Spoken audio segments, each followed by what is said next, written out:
All right, what's up, everybody? Welcome to Juice is Loose, number 147, and we're in the middle of E3 right now, press conferences and all that. So we got a lot to talk about. Meza T's gonna jump in a minute when he gets a chance. So if you guys are tuned in, appreciate that because I know there's a lot of other things to be watching right now. A lot of people's live reactions and stuff. So yeah, we're gonna run down EA, Microsoft, Bethesda, and Ubisoft. So I'm gonna try to. A couple of them obviously aren't gonna need as much time as I think EA and Bethesda is gonna be pretty short. So I thought we could just start with EA, and I'm just gonna mention what I think are the not the highlights, but the noteworthy news that came out of there. For me, I think not talking about the Switch, not mentioning the Switch, not showing the FIFA 18 on the Switch, I think it's newsworthy. The Need for Speed game looked pretty decent, and of course Battlefront 2, basically them saying and showing that they're listening and they're fixing everything they did wrong with Battlefield 1. I think, to me, does anybody else think of anything else EA did? I mean, they had some awkward moments. That was probably the thing that I took away from it. I guess there was that co-op game too. I forgot about that. Oh, War Game, or what was that? No Way Out. No Way Out. Yeah, that's that looked cool. So anyway, let's was just hit. EA the one that started with that YouTuber? The YouTuber? They didn't start with him, but they brought a YouTuber out, right? Like, he said like 2 months and then he forgot everything and you had to call and help. Mm-hmm. Yeah. Oh yeah, you're talking about Jesse from Prank versus Prank. Yeah, that was Jesse. Yeah. All right, so let's start with this whole. I predicted it. I said they wouldn't even mention the Switch. They didn't. They didn't even, at the end of the FIFA stuff, didn't even like have a Switch logo. So very surprised. I was surprised. All right, so Rob, why don't you go ahead? Why were you surprised, and how do you feel that the fact that they didn't even mention the Switch? I'm surprised because I did think that they would, at bare minimum, at least have a logo, right? Like, to at least kind of address the fact that, hey, this new console that's out, we are supporting it with this game. And they didn't even have a logo. I thought they would maybe say, FIFA's going to be great. You're going to kick soccer balls around, and then it's going to be on the Xbox, PlayStation, and the Switch, and like at least say that. And I definitely was surprised they didn't. I didn't expect them to like feature gameplay of the Switch. I didn't think they'd go that far.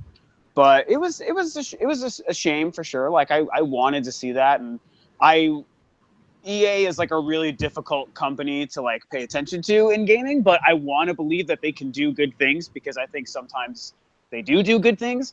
And so I want to see like a healthy Nintendo relationship. Yes, they sucked in the past and they totally were lame with the Wii U thing, but I'd like to see that get fixed because I'd like some of their games on my Switch.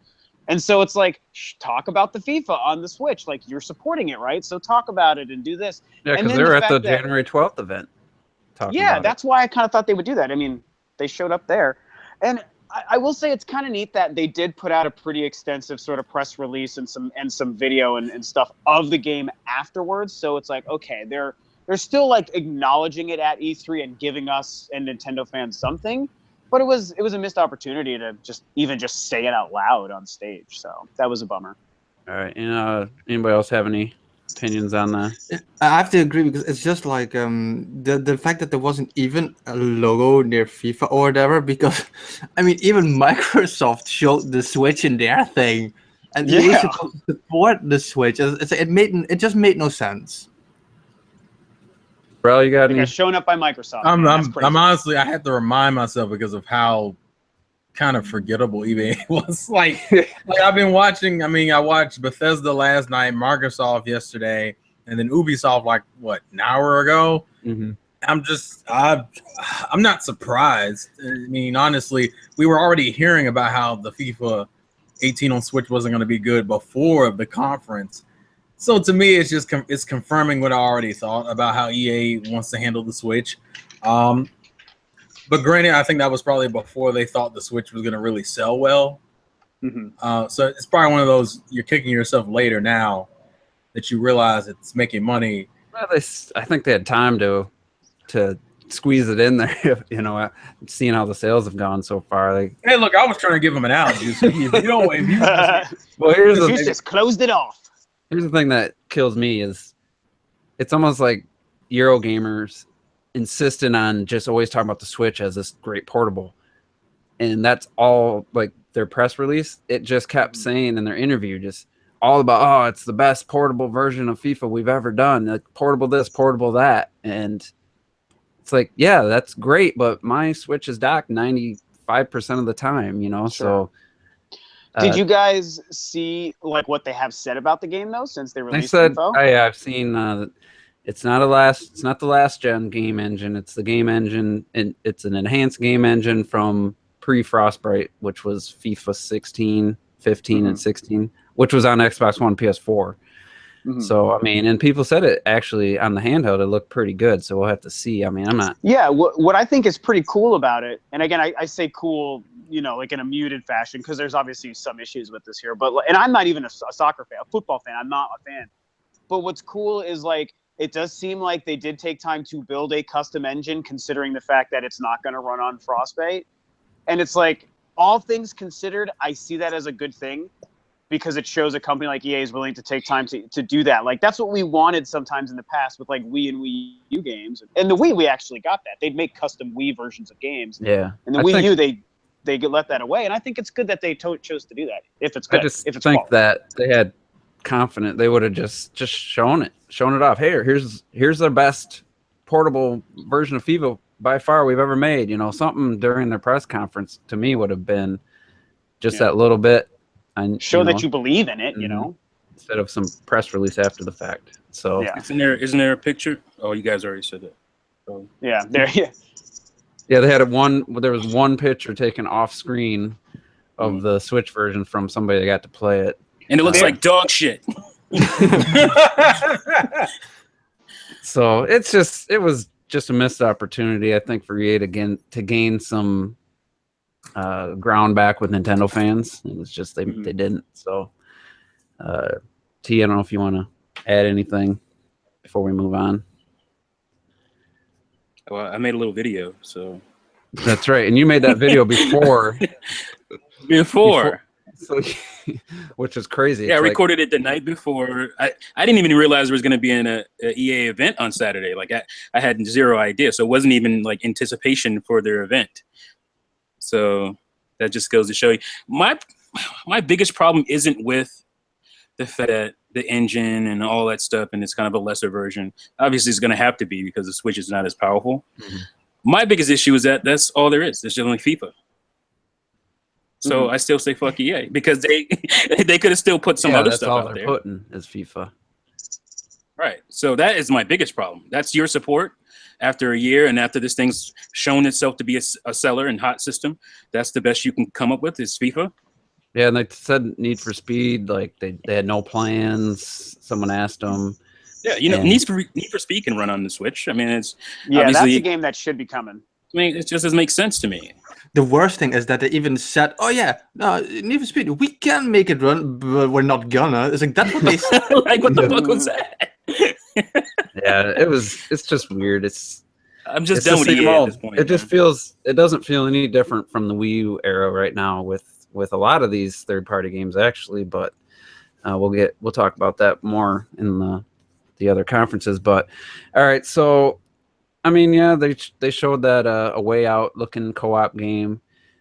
Looked pretty interesting. It's definitely co-op only. You can do it. People were messed up. The dude specifically said couch and online, but everybody kept saying couch only, but he said online as well. Oh, see, I missed that too. I was catching after the fact, and I was like, oh, it's couch only. So no, he was just saying that he made the game for a couch experience. You can also obviously play it online with a friend. It's not playable by yourself. So yeah, you can't play it by yourself. I think that was the point he was trying to make. So it's risky, and it'd probably be cool if, like, you know, if I had like a brother or a friend that I knew I could rely on to play a whole game with, like, that would be great. But for me, that's just something that's just never gonna happen. So while I think it's cool, it's nothing I'll ever probably play. But what about anybody got somebody that they think they could go through a game like that with? Yeah, that's what I wanted to say, because I have brothers. I have 3 brothers with 4 in total, and most of us are gamers. And I have one specific brother, and we always play co-op shit together. And I told him about this, and this is something we will play. This is made for us. We love co-op games, and sometimes you're stuck with like shooters or that kind of stuff, like top-down shooters or whatever. That's mostly like co-op stuff. So when I saw this is basically like Uncharted Prison Break kind of shit made for co-op. This is perfect for us, and I know we're gonna have so much fun playing with it because I like it. It's not just like you're two people shooting. You have like this situation with the guard, and then one person has to like start a fight, and then the other person steals some stuff at the same time. You really have to work together while doing completely different things, and I love how well it's executed, and I hope it plays just as well as what they showed. Yeah, I mean, like I said, if somebody has your situation, that's a really cool idea, and I hope it all works out and the game ends up being great. Very surprising and unexpected from EA to do something like that, and so I got to give them a little bit of credit for funding a game like that, and the guy seemed really passionate about it. Anybody else have? He was a hoot. He was so much fun to listen to. And he kind of looked like one of the main characters. I thought he did, didn't he? I was gonna say he looked like that one guy. Did you see the photo of Nathan Drake with the big nose that someone merged those two characters together? It was pretty Oh man, I didn't see it. But yeah, I mean, anybody else want to comment on that game before we'll get to the main EA game? Looked interesting enough. Yeah, I agree. All That's right. the thing. I think I am more interested because it wasn't one of my top 3 favorite EA games, and it's like I think it hits me more, like you said, because I have somebody. I like co-op. It's what I do. So if you don't have that element, the game is already going to be like a bare-bone version of something you already played somewhere else, probably, and you can't play it anyway really as nicely. Mm-hmm. Yeah, I totally applaud the fact that, like you said, it's a risky game. It's definitely a very indie kind of feel to it, and for EA to fund that is great. I mean, they have done that with a few other games. I thought over the last few years, they have this program. I forgot what it's called right now, where they kind of do that regularly. So that is very cool. I want to say like this might be a little too much for my son because I'm sure there's some mature stuff in there. Yeah. And I can't rely on you motherfuckers. So there's no point. But you're on that boycott train anyway, man. So right. Well, like I said, used. They won't get no money if I buy it used. So yeah, that's true. That's a good point. That is a good point. Yeah. So it seems like a game. Did they confirm this or not? Because that seems like it would almost be a digital only kind of game. Probably. They didn't say that, but I wouldn't I don't be know why, shocked and I if could it be was. wrong. It just has that kind of feel like it. Well, the other games were in that type of from their that branch or whatever of EA. Yeah. And that other one didn't even come out. The one they showed last year hasn't even come out. I don't think that. You know what? I don't know if you guys heard this. I was working when all this stuff happened yesterday, and I had to was watching on my phone, but listening to it on my computer while I was also working, and because I couldn't, I have to use my 2 monitors while I work. I can't actually put the video on it. And I remembered I would listen to a lot of like the IGN stuff in between. And I don't know if you guys caught this, but someone said that guy was actually a film director. He actually comes from the movie world before he got involved with games. He made like a random career shift or something a couple years ago into games. So I think maybe that's why that game is maybe turning out the way it is. Yeah, did he say something about that? I think during the presentation or talking about movies or something. Maybe. And I just think that's interesting. So, and I mean, T, you are a filmmaker, so maybe that ends up making the game good for that reason. I think it's pretty cool, when I heard that. I mean, that's the same thing with the guys who made, what's those games? Heavy Rain and... Quantic Dream? Quantic Dream. Those guys are they tried films at least. And they kind of shifted into video games too, so... Yeah, and that seems to have worked out for them, so... Yeah. Yeah, cinematically, obviously, you learn a lot in film school that has to do with cinematics and all that stuff. So, that's pretty important in gaming nowadays. Yeah, nowadays. Sometimes too important, but All right, so let's probably try not to linger on individual games as much. I mean, we got a lot to cover, but there will be a few games that we will give individual attention there's to. Some and games. I guess the first one will have to be Star Wars Battlefront 2. Just because of how adamant they are about addressing like all the issues people had with the first game, because that game sold really well, and maybe this one wouldn't have if they tried the same bullshit, you know. But it is nice when a big corporation, you know, it feels at one half it feels like, all right, you shouldn't have fucked up in the first place, but at least you're acknowledging you did, you know, type of thing. So there's the good side that you're not acknowledging it. So it just really looks like the game Battlefront should have been 2 years ago. Like this, to me, this is the game that Battlefront should have been, and it looked really good. And you know, like no season pass, like they're basically just trying to rectify everything. I'm sure there'll be microtransactions in it, but everything else. Yeah, they've already confirmed there is some way to whoa, that was loud. There are some ways to buy some things. But yeah, no actual season pass. So. Yeah, and all the expansions and stuff, they said it'll be free. So, I mean, like I said, on one hand, you shouldn't have done that to gamers 2 years ago with, you know, the way they handled the first game, but at least they're making amends. And you know, I'm a little more skeptical of EA and stuff, but everything I saw looked really solid, and I just hope, you know, the game is great when it comes out. So obviously the beta and stuff, but it looked great, and you know, I liked some of the mechanics and stuff they went over, and seeing the palace from, you know, Phantom Menace in there was pretty cool. So, because that's, you know, the first time really I've seen it in a video game. I know it's been in other stuff, but that was really prevalent when the movies were coming out. But then we had a dearth of Star Wars games for the last couple of years. So yeah, I mean, I'm, you know, one of the biggest skeptics of EA, and especially the first Battlefront. But this game really looked like a game that, you know, represents Star Wars the right way, you know, for me. So I know Rob, you're the fanboy here. So I'm the dork. But let's get somebody else's take here. I don't Retro Death. I have no idea your Star Wars fandomness, and nice word. Yeah, I actually really do like Star Wars a lot. Probably not on the same level as Rob, but I really do like it a lot. I collect some Star Wars stuff and everything.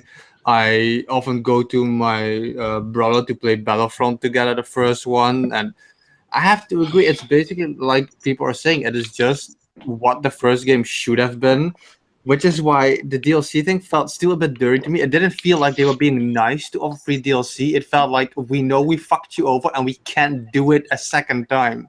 Yeah. But it looked amazing. What the gameplay, it lasted a bit too long, but the gameplay they showed when like all the droids came in, it felt like a movie. It just felt like how the think movie Rob just came. I literally so much shit. just now.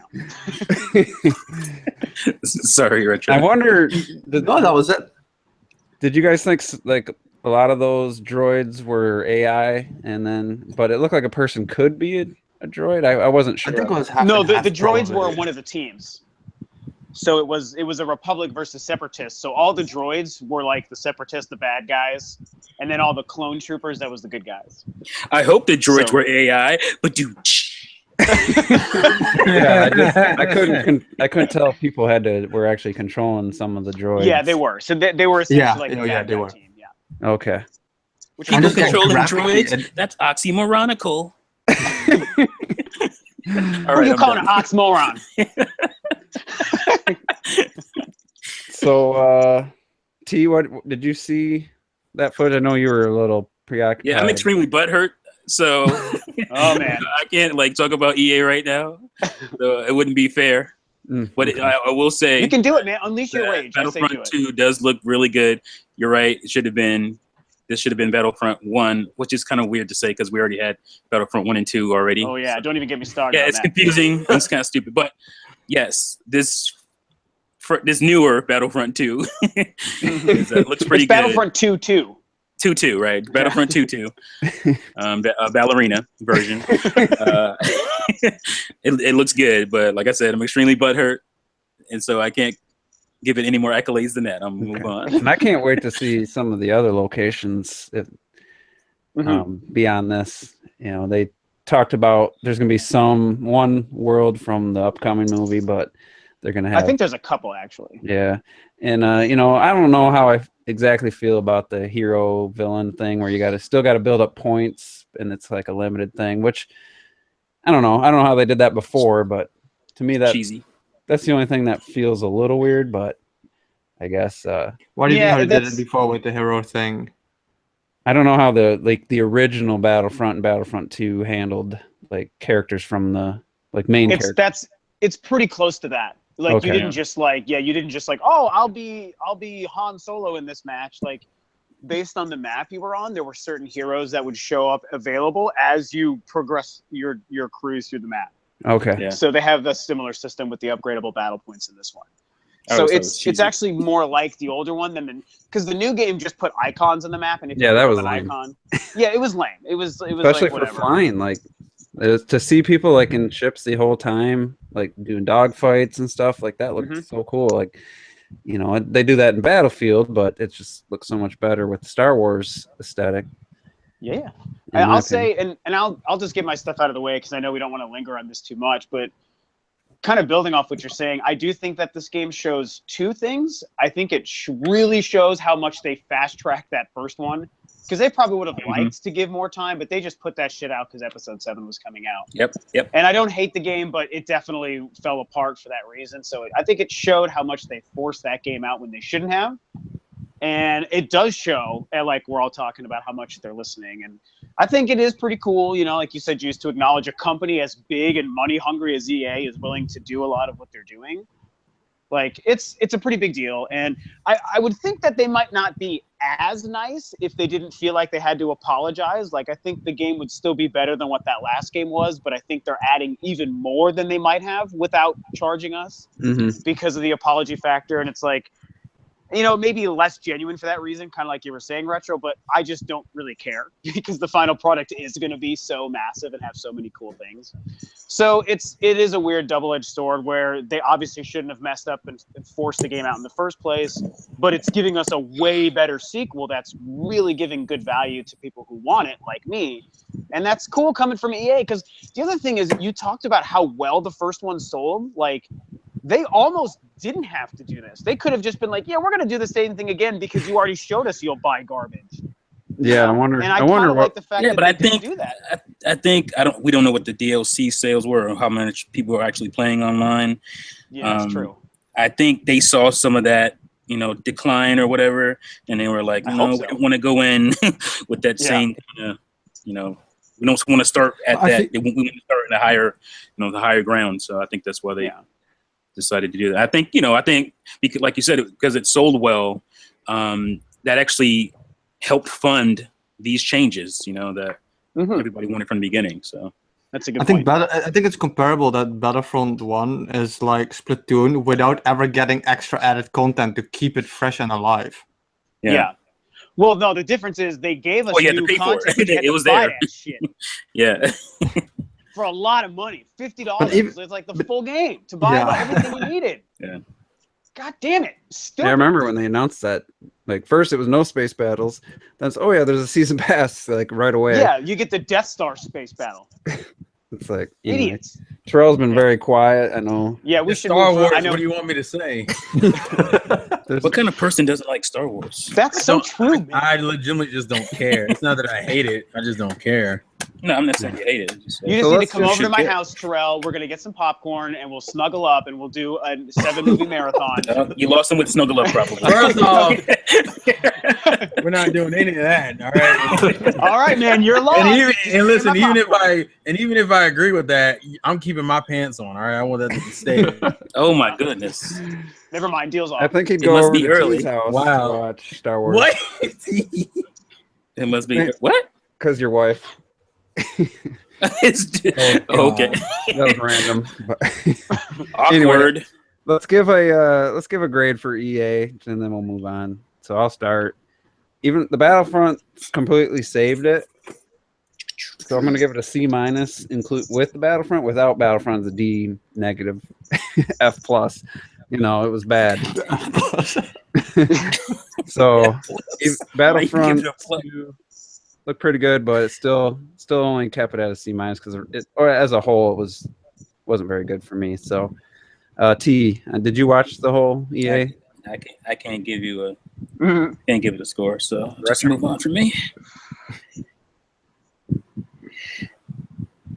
Retro? Did you call it retro? Sorry, I didn't hear anybody call my name. I would honestly say like I'd give it like a C plus maybe, because I really like some of the games they showed. I love it how they did Battlefront and A Way Out and Need for Speed. I like how there was not too much FIFA or Madden, which is what they do every year. They had a lot of variety, but I didn't like the fact that it didn't, like you guys said, they didn't really mention like anything Switch-wise. And I feel like some games, there were a couple like Battlefront and another one that were way too long and way too dragged out. So I can't because of that go into the B, because the flow wasn't as nice as for some other conferences. And that whole teleprompter nonsense with that YouTube. Oh yeah, that was What? So they didn't even, because I didn't really watch it. They didn't mention Switch at all. No. Nah, it was really a bummer. That's cool, man. Yeah, That's they cool. dropped the They ball want there. somebody to buy their fucking game. No. I mean, all I had to do was acknowledge it, show that, that they're proud of the FIFA 18 for the Switch, and that would have gone a long way probably with Nintendo. It's like, I don't need them to make 20 games, but with FIFA, you know it's coming. There could have been like a logo hidden somewhere. It's like, I don't know. Yeah. Then that. So They don't give a shit. Why should we? exactly. So Terrell, do you have a grade for EA? Yeah, probably be like a C. There was like one game. Oh. The co-op game was probably the only thing I thought was interesting, and the Battlefront thing I thought was a nice gesture. Everything else either bored me to tears or I just didn't give a fuck. And how do you get to a C? That's what That's a generous. It's That's nice very to be generous. though, man. Okay, I'll think about it this way. It's generous because of my opinions of Microsoft. Because if you subtract A from E, you get Oh a god. C. None of this Einstein shit.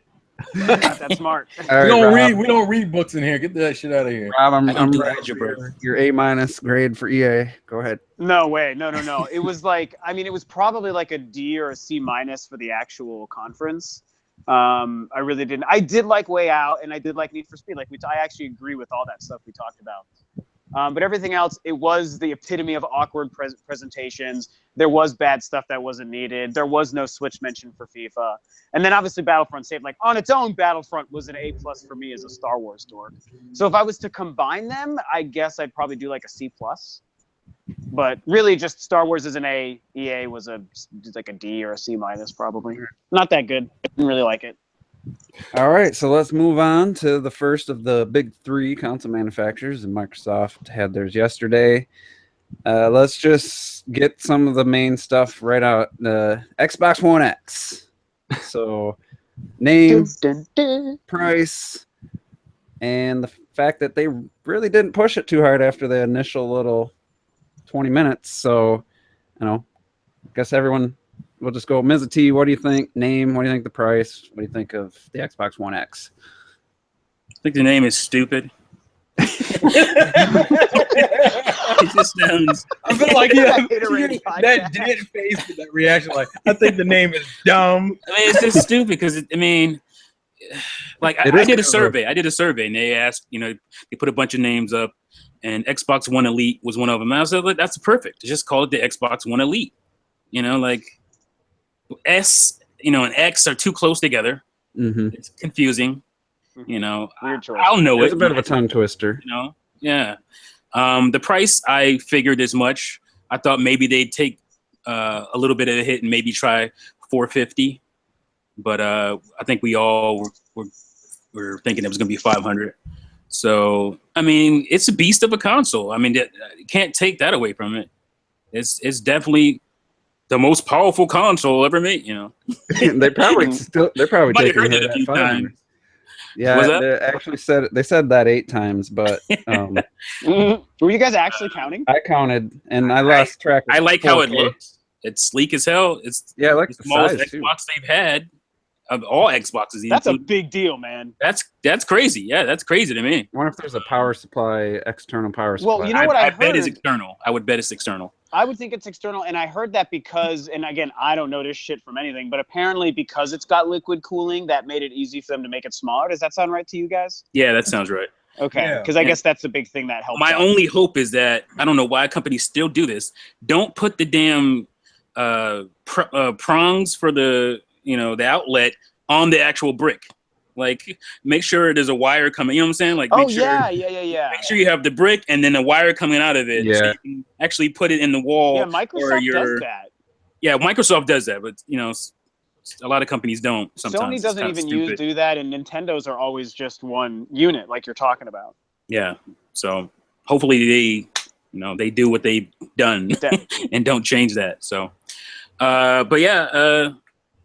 What else was it? What else did you ask? Well, just the fact that after they announced it, it really was kind of. It wasn't like they pushed it as hard as I was expecting. I don't know if you get that feeling. Well, I mean, I think they feel like everybody knows what it is. The build up at this point, everybody knows Scorpio. Been talking about that. Everybody talks about it. I don't know what else they could have done. I mean, they pushed it basically with every game, talking about how it enhances all the games. Mm-hmm. So it was, prevalent. I would have liked to have seen some demonstrations of like, hey, loading times if they're like significantly quicker. Like, to me, that would be a nice thing to know. Like, yeah, but they're probably not. So that's what. Digital Foundry. I think they said that though, right? Didn't they say that out loud? They said quicker load times, and Digital Foundry really speculated it might be pretty significant based on the design. So, like something like that, like for games that have long load times, if that would be a pretty good selling point for some, on top of everything else. I like that they pointed out that 1080p TV owners still get benefits. Mm-hmm. And, PS4 Pro just basically didn't even mention 1080p TV owners. They just ignored us. Because they want you to buy their 4K TV. Sony does. Pretty much. Why would they do that? So, let's go Terrell next. What do you think of the name, price, and all that for the Xbox One X? Name is fucking dumb. The price is expected, and then what was the third thing? I don't know. What else do we got? There isn't a third thing. No, you said name. Talk price, about all the things you love about it. Do you have any interest in it? Oh fuck no. I didn't get to say that. Well, too bad, bitch. As somebody who bought a Terrell's PS4 speaking Pro, for you, I think. Go ahead. What? As a Juice? PS4 Pro don't owner, shade. that's why I asked Terrell specifically. Because I still like Sony as a company and as a game manufacturer. Microsoft doesn't believe in making games anymore, except for the 7th version of Forza, which is like what, the 5th one on the.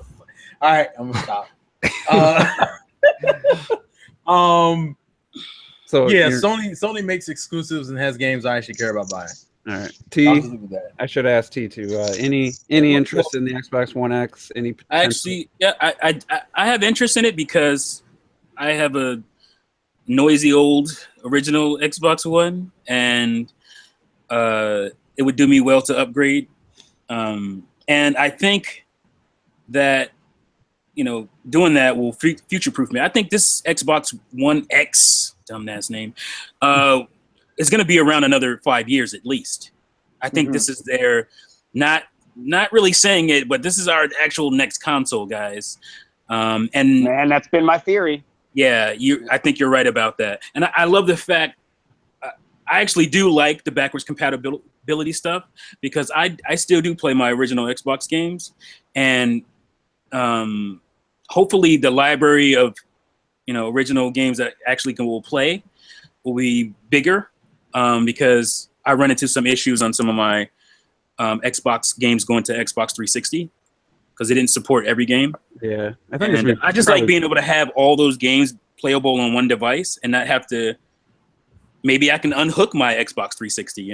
That's at some point that's a cool thing to me. So, those are the reasons. Not that I'm like overjoyed by the games. True 4K. Or 4K. But eventually I'm gonna have a 4K TV. Yeah. So, like I said, future-proof. So you don't? You don't. I was wondering, T, if you had one. I don't know why I thought you. No, I don't have one yet, but I'll probably have one by next year. Gotcha. All right, so let's go to Rob. Just same question. The name's okay. Like I don't really love it, but I don't think it's really great. I kind of said it when I sort of recapped too. I just think it's a perfect example of a 2017 Microsoft thing to do. So it is what it is. The price is also like you guys said, like we all kind of predicted for 500. And I know some people were talking 450. I never really like felt like it could be that, Now, but I think Real Gamer was talking 400, and I was like, no. People were no talking way. 450. I thought that was just something I came up That was with. like No, the there Switch was a- being 150 and 200. You know, no, that's just no. I mean, That's for crazy. me, part of my basing was like when people who actually know computer stuff and hardware like broke it down after Digital Foundry's thing, they were saying like what you were saying, Juice, like, yeah, this is like a $1,500 PC. And I'm like, okay, well, this thing is either going to be, they're either going to overprice it and make it a failure at like $700 to $1,000, or if they really wanted to compete with the PlayStation, they'll make it 500 bare minimum. That was my thinking. And so I like when people started talking 450, like even Review Tech USA, like he knows tech, and he's like, yeah, like maybe they'll do it at 450. And I was like, I just don't think so. And they didn't. They did 499. So yeah, the name's like kind of inconsequential. Here's what I'll say about the name too, though. Like it is potentially confusing to a lot of people, which is why I think it's a mistake. But I don't think that they're going to have the same problem like the Wii U did, because I think that the thing with the Wii U is I think Nintendo made the mistake for everyone, so that Microsoft was like, wow, that was a huge mistake. Let's not do that. So I think they're going to really flex their marketing money to make sure it's not confusing to people. Like Well, the the thing- everyday average person is I my. just want is to my add to what theory. you're saying. It's like people were confused because the Wii U wasn't an upgrade, but now they won't be confused because the X is an upgrade, so it doesn't matter. Yeah, I just think it's Yeah. too many X's. Just it's just a It tongue is. twister. Really, that's really Yeah, I where mean, it They doesn't come out with roll. the they come up with the Xbox E, then I have all the letters to spell sex. What if it's just an E-box? What about An Xbox EV? One XS when they come a No, slimmer stop version? it. Yeah, Nope, that's- too much. Xbox Well, One then it has X to be Slim. XS Plus. But here's the thing, people are going to talk about the price, but like I was saying, and Rob said before me, that this is kind of their next console. Is a Trojan, is a Trojan next gen console. That's a good way to put it. Yeah. I think it's smart in the long run. Maybe it doesn't look as smart in the short run, but it's smart in the long run where, maybe the PS5, whenever that comes out, it's not going to be that much more powerful than this thing is when it comes out. And this will be competitively priced. It'll be even cheaper maybe than the PS5 when it drops. And That's a it'll really be good able to play all these legacy games. And Yeah. the PS5, if it wants to compete, is going to have to do it can't do backwards compatibility with PS3. This is not going to happen. You need the Emotion Engine. Or what is it called? So The cell cell engine, processor. Emotion Engine is PS2. You need the cell processor, and they're not going to add that in there. That's just going to be too costly. well, all the So PS3 it's always going to have like that kind of advantage where you can play all these legacy games on this Trojan next gen console by the time PS5 comes out. Then it'll look a lot more appealing. Yeah, and my theory that I've been guessing for months and months now along those lines is that like their messaging right now at launch, which I think is smart, is the no Xbox gamer left behind. Like every Scorpio, every One X and Xbox One game, like they're all the same. Every game plays on all the consoles. Nothing's going to be a problem there. But I think within like 2 years, when like, I don't know, flipping Crysis 4 or whatever the hell, Halo 17 comes out and they're like, or Gears of War 5, we need all the power of the Xbox One X. We can't do it on the One. Right. And like, they'd be stupid. That's to be going like, to happen. Nope, That's going to happen. it's gonna happen. It's gonna happen. Like if they made the system that significantly more powerful, which again, I'm relying on other people who know that to say it, which everyone has basically said that. Like if that's true, then they're gonna have to leave the One behind eventually, which means what you and I are saying, it probably will just be their actual future box, and the Xbox One will get left behind after a couple of years. Yeah.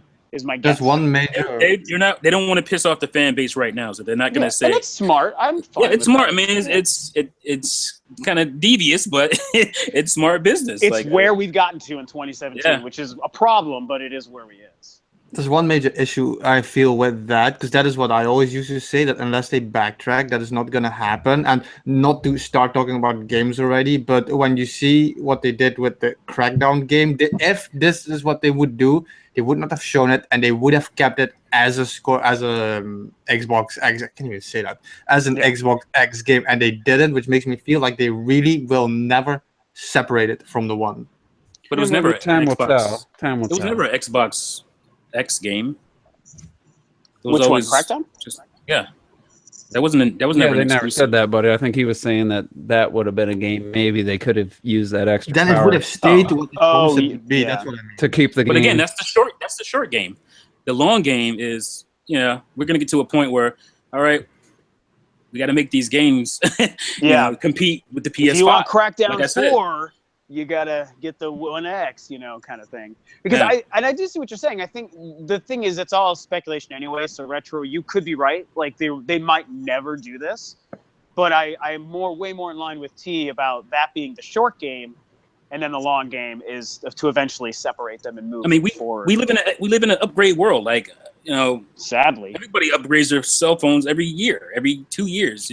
Like that's exactly what's going to happen. In 2 years, everybody who would have been upset right now are going to be, all right, it's time for me to upgrade anyway. Like me, my Xbox is whispering and making noises, and I'm like, oh boy, hope you hang on there. But you're going to want to upgrade. Your by Xbox then. is like, I need the power of X. So all right, Do it, T. let's move this along. Retro, did you talk about it yet? I can't remember. No, I didn't, but I'll just make it quick. It's like they did everything I was afraid that they would do. They would not backtrack. They give it a stupid name. They give it the price that we said it. Like, there's no way they were gonna not put it at 500. That's like the same people expected this system to be at like 300, who said like the Switch would be 150. Years. Come on, this tech inside. You knew there was gonna be tech inside. So I expected the price. I was hoping they would be smart with the name, but they did even less than smart. It's like they did even worse than I was expecting them. Like, it's like you have like the Xbox One, Xbox One S, Xbox One X. It's just, it makes no sense. And I've said it before, and I'll say it again. When people go to the store, they see an S and an X, and one is half the price. It has the same games. People will not pick up the X. When a mom buys this thing for her kid for Christmas, they will buy the S. They won't buy. The only people that will actually buy this X are people who already own an Xbox, or maybe some PC guys who don't want to fork over $1,000 to create something big in the end. Yeah, I mean, that's 30 million people that potentially would upgrade. Yeah, even if you don't. That's what I mean. But most PC people who care about specs already have something that is good enough for that. Yeah, I'm torn on if this is going to be a big thing for people upgrading, or for people like me who don't have an Xbox One at any level. Maybe now I would have to make a decision if there was a game that I had to have an Xbox One system for. Like, but that's a good question. It's going to be $500 for you. For me, it's going to be, I don't know, 150 off. Yeah.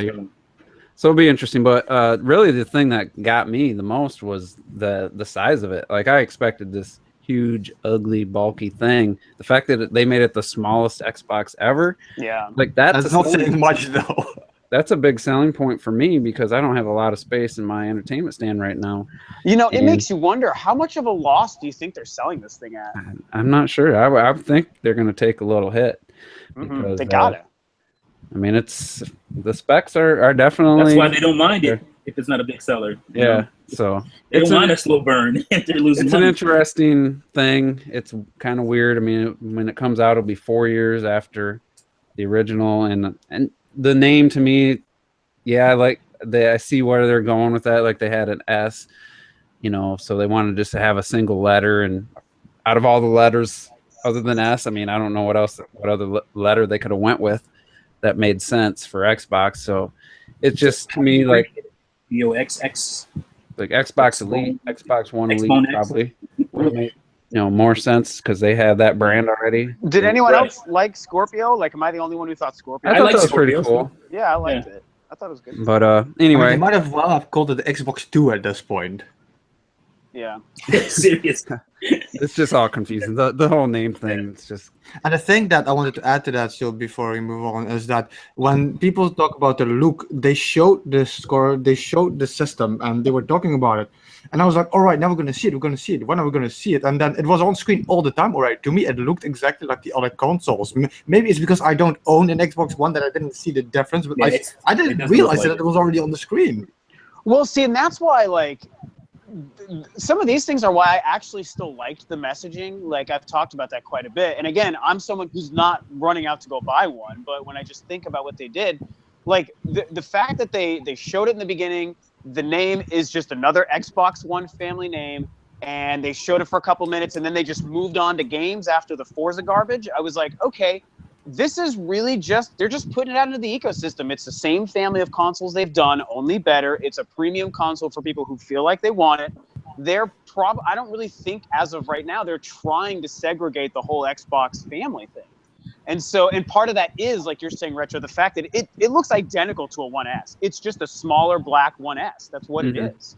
And I actually, like, those are the things I was like, oh, I get it. Like, I see Microsoft, what you're doing. The name's confusing. The console launch exclusive thing, we'll get into that. That stuff is confusing, what they're doing with that stuff. But the other stuff, like, I think that's what they're wanting out of it. And I think that almost might make it easier for some people, and in some respects, to be like, it's just one of the many Xboxes you can buy. They all look the same. They're just different sizes. So that's kind of what I got there. Yeah. And it was like 30 minutes into the show when they finally got done with Forza 7. So it wasn't. It took a while, man. It took so a while. let's talk. All right. So I got an idea because I don't want to. They showed a lot of games, so there's no way we're going to talk about all that. So yeah, we don't want to do that. Let's start with just like a couple of the low points, during the show, whether it was a game, whether it was an awkward presenter or something. And then we'll get to the highlights, and then there's a few games.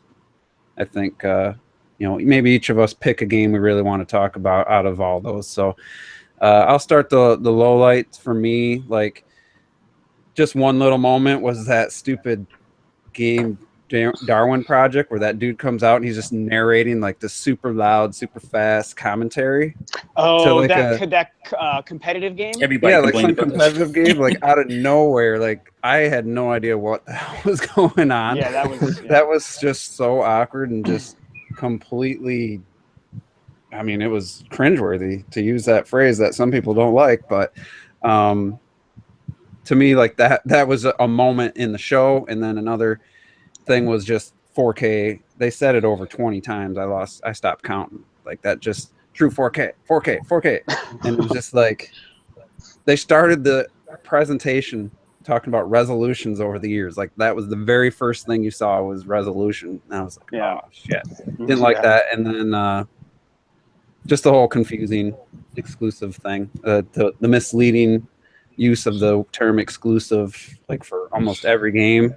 There was a voiceover saying exclusive when some of the games are already out on PC, and it's not even Windows 10, like Steam and other places. So to me, like, I don't like corporate trickery like that. I know it's, to some people it's less important, but I work for a big company and I hear this crap all the time, and it's a pet peeve of mine. So to me, those were really the low points. Isn't the Steam Machine considered a console?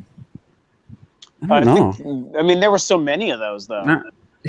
Technically, it has a console factor, but not really. Yeah, but it's basically a computer. I didn't even know. Like, I was just saying, because that right there proves they're lying about the console. Yeah, I don't know what that technically classifies as, and I don't think those really took off either. But no, they anyway. didn't. So yeah, that for me, like those three were pretty low. Let's go to Retro Death. Yeah, it's good because mine is just very easy. It's just similar. Like I think the first half an hour that was Forza, so I think like the first hour that was almost the whole thing. The phrase the Xbox One console launch exclusive, I couldn't wrap my head around what they meant. I was like, wait, but you say Xbox One, but you're launching the Xbox X, and the Xbox One is already out, and these games are out, and this, I don't understand. It doesn't mean you're launching it on the system that is already out. I just didn't understand it. And like, when it was over, I was sitting there, and I was like, oh, wait, maybe they mean it's just a multiplat, and it's coming further there. But I spent most of the conference thinking about it, and it bothered me way too much, and it just took away some of the enjoyment I had, because I enjoyed it overall, but it took away some of the enjoyment. It was way too annoying to face. And then on top of that, they just announced exclusive, like trying to fuck with your mind, like, but it's not exclusive in any way.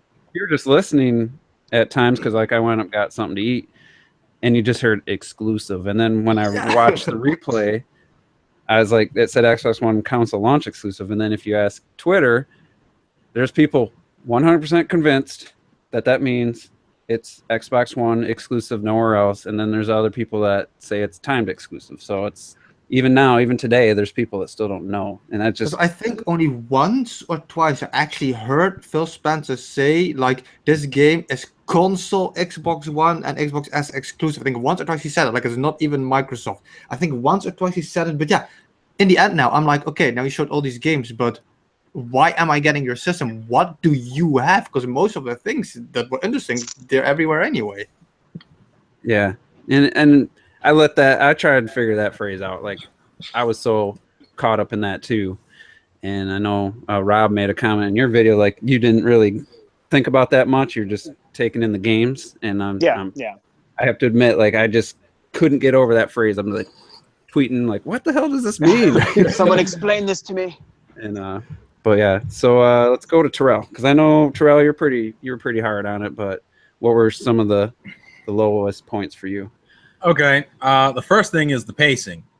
Considering the event, I think in total was like a little bit over an hour and a half, and the fact that you spent like a third of the conference on Forza was the first problem that just annoyed me, especially when I realized that they used the same trick for Forza that they did, like, what was that, two E3s ago, when they announced the game and they'd show the fucking car and they're like, look at this car you can't own, it's gonna be in the game. And I'm like, not only did you do something that's how you own it. So it's like, not only did you do something that ticked me off, but you also repeated something that ticked me off 2 years ago. So yeah, 2 years ago it was the Ford GT. Unveiling the new version.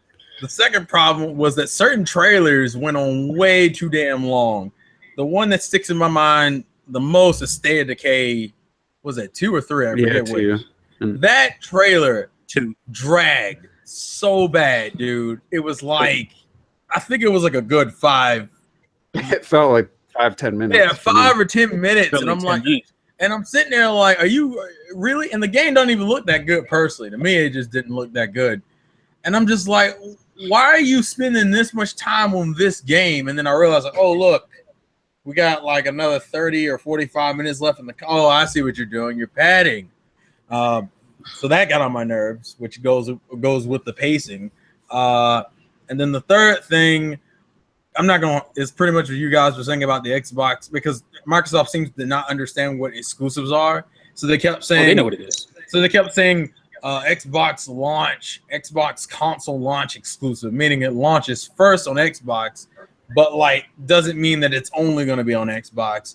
So there's really, most of those games aren't exclusive. And I guess that surmounted with like the one game I was interested in, which was the Super Lucky's Tale.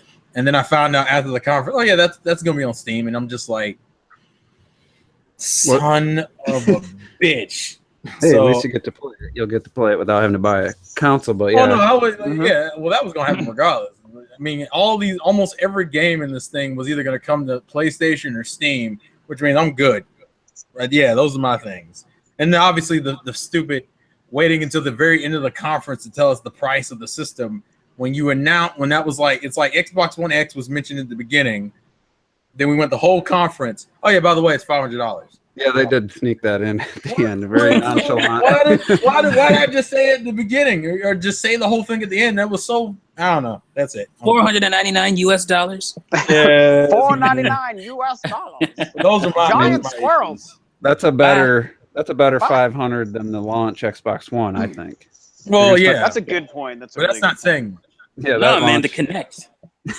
Come on. You know, you also have to almost compare. By the way, if you compare how they've shown off their upgrade compared to how Sony spent like an hour and a half conference just on the Pro, that still didn't convince people. So yeah, like, I'll tell you what, man, Microsoft did that way better than Sony did. What's that dude's name? And said, that Cerny guy. I will respectfully disagree, because at least Sony's because thing, you own one. No. You bought it. You want to know why? Because Sony's thing wasn't their E3 conference. Yeah, but they pulled people across the country just for that. Yeah. I I think think is going to E3. I think it's the opposite actually. Like I think because Microsoft, like we said it earlier, like they said it and they like shoved it under the rug, like they brushed it off, like it never happened. Like it's like they didn't focus on it like at all. See, but I almost think that's the better way to do it, though. Like, I actually think that was the better way to do it. But you're selling a product, but you're not actually selling it. When Microsoft had the separate TV thing before E3, when it first, what was that, 2013? When they unveiled it, yeah. Like, people gave it shit for that. It's like, well, would you rather have that stuff at E3? Yeah. No. So I think... Yeah, that's the reason why I said I thought Sony's way of handling, because they were both boring, but the advantage was that Sony's wasn't their E3 conference, and you kind of could have just ignored it and been perfectly fine. It wasn't like the game conference. And they didn't. But the thing with Microsoft, they didn't spend a whole lot of time on it. They had to do it at this point because they're unveiling the thing. Mm-hmm. I guess they could have done something a little earlier, a week earlier, but maybe they just didn't want to. Well, they did the whole Digital Foundry. You kind of got the right. I think that was their. Yeah. And I do agree, though. Sony's was unwatchable. Listen to that guy talking all that text. Oh yeah, it's it was a boring ass. Yeah, and keep in mind, I'm even a bigger Sony and PlayStation fan than Xbox, but I think that Microsoft handled it better. I just think. Yeah. So who's left to go give their low points? Probably me, I think. Rob. All right. Yeah, but I thought it was T and Rob. Yeah. Oh, okay. I thought T went first. No, I didn't go on this yet. Go ahead, Rob. So yeah, I guess for me, like I've obviously not been quiet about the fact that I still overall really enjoyed their conference. I thought it was a good conference, but there were low points, and for me, that first half hour, like everyone's pretty much brought that up, that killed it for me. I did like the first 2 or 3 minutes. You come out, here's the Xbox. It's called this. This is what it looks like. We did a couple of these things. And it's like, okay, like, cool, like, let's see where this goes now. And then they did spend, way too much time on the actual tech specs. And then they talk so much 4K. And that is definitely a pet peeve for me. Like, I get that the industry's trying to spin it, but I just don't care. And that really, really was just grating my nerves. And then the Forza thing did go on for a long time, and it wasn't even really showing all gameplay. It was just a guy talking about cars. Yeah, they brought the female racers there, but then the dude's like perfectly talking about the weather as it's happening. So then that's scripted. Yeah. The whole thing was scripted. Why were those girls standing there? And I just weird. And it's tough. Like I get that it's a huge property they have that makes them money and that people care about. So it's like, okay, this is. I said this in my video. It's like that's a narrative Microsoft does that I realize isn't to me. It's not for me. It's not the gamer I am. It's not the person that I am. So I don't care about that stuff. So I get why it was there, but I just really hated it. And I mean, that was really it, because I'm in the opposite realm of most of you guys, and Terrell, definitely you. Like once they started with the games, I was happy pretty much till the end, even though the console launch exclusive messaging I think is dumb and confusing. It kind of just wasn't what I was taking away from it once the game trailer started. I was like, that's weird. Okay, well, that's weird. And then now it's weird again, but also look at these games. And so my perspective was just a little bit different. I hated the first half hour, but the last hour to me was great. So that's my complaints personally. All right, T, did you get a chance to watch the whole thing? Yeah. I watched the whole thing. All right. How much time we got? You get 2 minutes. I'm just kidding. All right, so let me just quickly say, I buy a console for what makes it unique. And if there's not a lot of uniqueness there, then why do I have your console? So I was annoyed, like you guys, by the fact that they were talking all this exclusive stuff and it was not really exclusive. It was buzzwords for people not in the know, and it's going to work for them. But for me, every time I heard that, it just kind of pissed me off. I just got more annoyed by it. 22 exclusive games. And you have this whole thing about launch exclusive, which is a joke. Just say it's a timed exclusive, man. Sony pulled that in 2014 in their 2 hour, 20 minute. Yeah, and I couldn't rock with that either. I'm giving equal, shots. So, I was probably the most optimistic person going into this conference. You guys, if you remember last week, I was like, I expect surprises, and maybe that was my fault. Maybe that's why I'm even harder on it, because, we got a surprise in a colorful platformer for the Xbox One. That was the surprise, and it's not Conquer. And that was a VR. yeah, I'm gonna game, get into that. by the way. This proves failure. Like, Rise, Son of Rome, proved the failure of the Kinect because it started off as a Kinect game, and they was like, nope, this isn't happening on the Kinect because the Kinect is not the future in any way, shape, or form. And they changed course and they made it like a controller game. And I feel like this is the same for this platforming game. That it started off as it is a current, I believe, like VR game, and it probably bombed. And they changed course and made it a traditional platformer. And to me, it's kind of similar. It's like, so I'm sorry, guys, VR is not that thing right now. It's not. And they didn't even mention VR. No, they didn't. And I thought they were gonna. Nope, no VR. That's another thing that tells you VR is not the thing that everybody tried to push it to be. To my, I'm not happy about it. I saw it. Because I didn't see the games there. And the games that are there for it are becoming traditional games now. So I'm not going to harp on Xbox or Microsoft too much. I was pretty underwhelmed. Like I said, I buy a console for what makes it unique. And if you don't have any unique games currently and in the future, then it feels less important to me. And I feel like, I have something that I don't currently need right now. So while, like I said, I will likely buy the X in the future, but it's not for games. It's because I already currently have an Xbox One, and it's whistling at me when I play games, and I might as well get what value I can out of it now and get a newer console. It's not because I'm so excited by what I saw at the conference. So that's my take. All right. So let's get into some highlights. Now, this is going to be, for somebody, it might be one individual game. It might be a major thing throughout the show. It's kind of, for me, I was actually having trouble without just picking a game for to have three highlights, like pick three games. I was trying to think a little bit beyond that. So one of mine was they didn't mention VR. Like, that was refreshing. I was kind of worried they would push the Xbox One X as a ultimate VR gaming thing with the extra power. So that was, to me, that was a plus. And then they had a couple games that had a really cool art style, and I didn't go back and look to see if it's already a PC game or something. But that Last Night had that like pixel art that's super amazing, like pixel art, but I don't know how to describe it. It's like 3D layers, and it was just amazing. 3D layers. Yeah, really cool looking game. And then Code Vein. Not sure that Demon Souls looking kind of game. Yeah, that's coming to Switch and PS4 too. Is it? Yeah. Wait, is it? It has not been confirmed for Switch, I think. I don't think it's confirmed for Switch. No, it is. But has it Do been you have confirmed? a source for that? I've seen nothing to make me think that even it was OJ made a video about it when it was confirmed.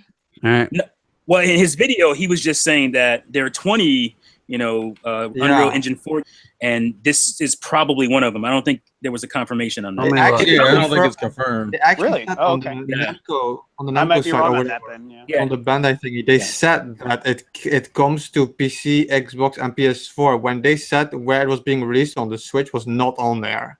Yeah. Oh, okay. Yeah, I'm not saying Switch, but it could. I think about 80% of chance it's going to be on the Switch. I think it's a high chance of it being. But it does look like a great game. I was just happy to see pretty cool. realistic shooter post-apocalyptic settings for some. There was more games even. Well, that's a post-apocalyptic game though. It's just Japanese anime style. Yeah, it's got the anime style. So, and the fact that they just showed a lot of games, that's been a big criticism against Microsoft.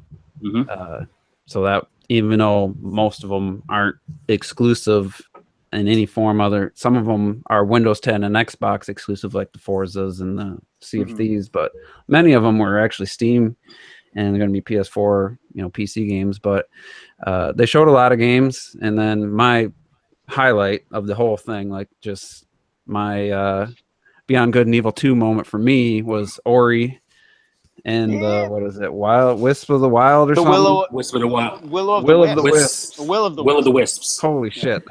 That looks so amazing. Like, I loved Ori the first game, and I was just so glad. So that for me was just like, boom. I know what Rob feels like when Beyond Good and Evil trailer was playing, because that's how I felt when Ori was playing. I was so glad that got another game, and it looked. That's good to hear that you were that excited about it, and I knew that you played and liked the first one. I knew that you did. All right. So yeah, well, we can talk more about that game after everybody kind of gives any highlight games or any moments or anything. We'll go down. Terrell, why don't you start? Hopefully there was one, at least a highlight. Okay. This one was me reaching. I'm glad that Cuphead has a release date. I thought that was cool because it needed it. Because was this the 33 it's been at? Or second? And it got like what, a 20-second 30-second trailer? Yeah, but, hey, look, the release date was out. I'm good. And hey, it's better than what people felt about when Sea of Thieves got delayed until next year. So, people taking that L right now. And then the other thing is they showed some games that look like they came from Japan. I mean, obviously, I'm not going to be buying them on that system, but hell, I appreciate the attention to Japanese games. Like that Dragon Ball Z fighting game, bruh. That was actually another highlight. That looks so really good. motherfucking Arc System is killing me with the way they do their games, and that shit looks so good. So, yeah. I'm not even a Dragon Ball fan. I've never even seen. I've seen. Well, you're about to be once that game releases this fall. I'm about to say, man, that shit looks lit as fuck. So yeah, it was cool that that Microsoft had that in their press conference. That was something I wouldn't have expected. And I guess super lucky still, even though that is a PC game, I appreciate them actually showing a platformer. Keyword a platformer, not a lot, just a platformer. So yeah. And it's worth noting that they had an indie reel of 19 games that lasted a couple minutes. So that out of that 42, they only showed 23 that weren't just that are non-indie. That indie sizzle reel that went so fast. There were some really cool looking flashes of games, but not enough. Like there was a game that was called Shift that looked really cool, like Ninja Gaiden, but with a really awesome hand-drawn art style and stuff like that. But they just showed 2 seconds of each game, and it's hard to like point those out as highlights. But anyway, let's go to Retro Death. What were your highlights? Well, definitely, unlike you guys, definitely not the Dragon Ball game. It's because I grew up in France and Dragon Ball was big in the 90s. Yeah, I spent half my life playing Dragon Ball games, so it's just another Dragon Ball game to me. I don't get the hype. But to keep it in the top 3, to keep it easy, one of my things is the same thing Terrell said. I loved that they showed and they're trying to add Japanese games finally, because people can claim on the Xbox community that Japanese games don't sell, but who are you actually kidding? You need that and stuff. So I like it that they did it. I like it that they showed Code Vein. I like it that they showed the Dragon Ball, even if it's not for me. And I just like it that, unlike last year, they actually showed gameplay. There was gameplay. Last year, they had like 10 CGI trailers and one gameplay that lasted half an hour. Now they actually had a lot of gameplay, and I like that. That was a big plus point for me. And I'll just add for the other two, there's 2 games I really liked. There is, first of all, honestly, it's almost a reason to buy an Xbox, but not enough. A Sea of Thieves looks crazy fun. It just looks so much fun. Like, you have a crew with actual people. You can sail. You can fight in the ocean. You can dive. You can hunt for treasure. It seriously just looks like so much fun. That was a highlight. Because last year, I think, or the year before that, they showed some really boring gameplay of it. It lasted way too long. And I feel now they focus on very specific points, and it makes me so badly want to play it. And it makes me feel bad that there's not enough games for me still to buy an Xbox, because I want to play it so badly. And my main thing, that is like my number one, basically, main E3 game almost so far, but it's not an Xbox exclusive as far as I know, and that's Anthem. That game looked fucking gorgeous. When they jumped, it was not even a cutscene, that was gameplay. When they jumped off the ship in the suit and they flew like Superman through this jungle shit, and they landed, and the giant creatures, and this was like, that was just amazing. I just couldn't speak. That's how gorgeous that game was, and I can't wait till next year I have a good PC to play that game. Yeah, that's one of those ones. I was Polygon, Kotaku, they're all like, not sure which platforms this is coming to. Like, they don't even know. Yeah. Obviously, it's coming to Xbox. That's all. The only one we know for sure. All right, T, did you have any highlight games or highlight moments? Yeah, I mean, you pretty much covered it. I'll keep it short. Ori definitely, whatever that pixel art game was, it looked awesome. The last night. I must say I'm a little confused by people who say that Xbox needs the Japanese games because it doesn't seem to help them in any way, shape, or form. Like Terrell, did you get an Xbox original? No, It had all those Sega games. It had some pretty decent. Did you get a 360? Actually, yeah. I've never owned an Xbox console. Never knew. So You're just like, a hater. if you can't convince Terrell to buy, an Xbox, what's the point of sending these games out there to die? They It is had kind of really curious good support that they keep doing it, but they won't support the Switch. You know, like a lot of games like that. But they'll keep putting them on the Xbox. Well, Microsoft probably made some deal. I know they made like Lost Odyssey is a perfect example. Lost Odyssey was a game made by Final Fantasy creators, and it's a really good traditional Japanese RPG. And you know, if that doesn't convince a guy like Terrell, I think it's still exclusive to this day. It's probably. Is that the one OJ really likes? Like, yeah, I have it too. It's really good. It's a really good JRPG. It was, you know, they brought all these developers together, all these Japanese developers together, and they made it, and nobody bought it. So it's just they like also had that game Blue Dragon too. I remember. Blue Dragon was another one. It's like it's cool to say, oh yeah, they need these games so they can say we got variety. But if nobody's buying them, I don't even know why they even make the effort. Like, why even launch your Xbox? But if you don't put them on there, nobody can that's buy what I them. was But they were there. catch What I'm saying is they were 22. there. They were there for the original Xbox.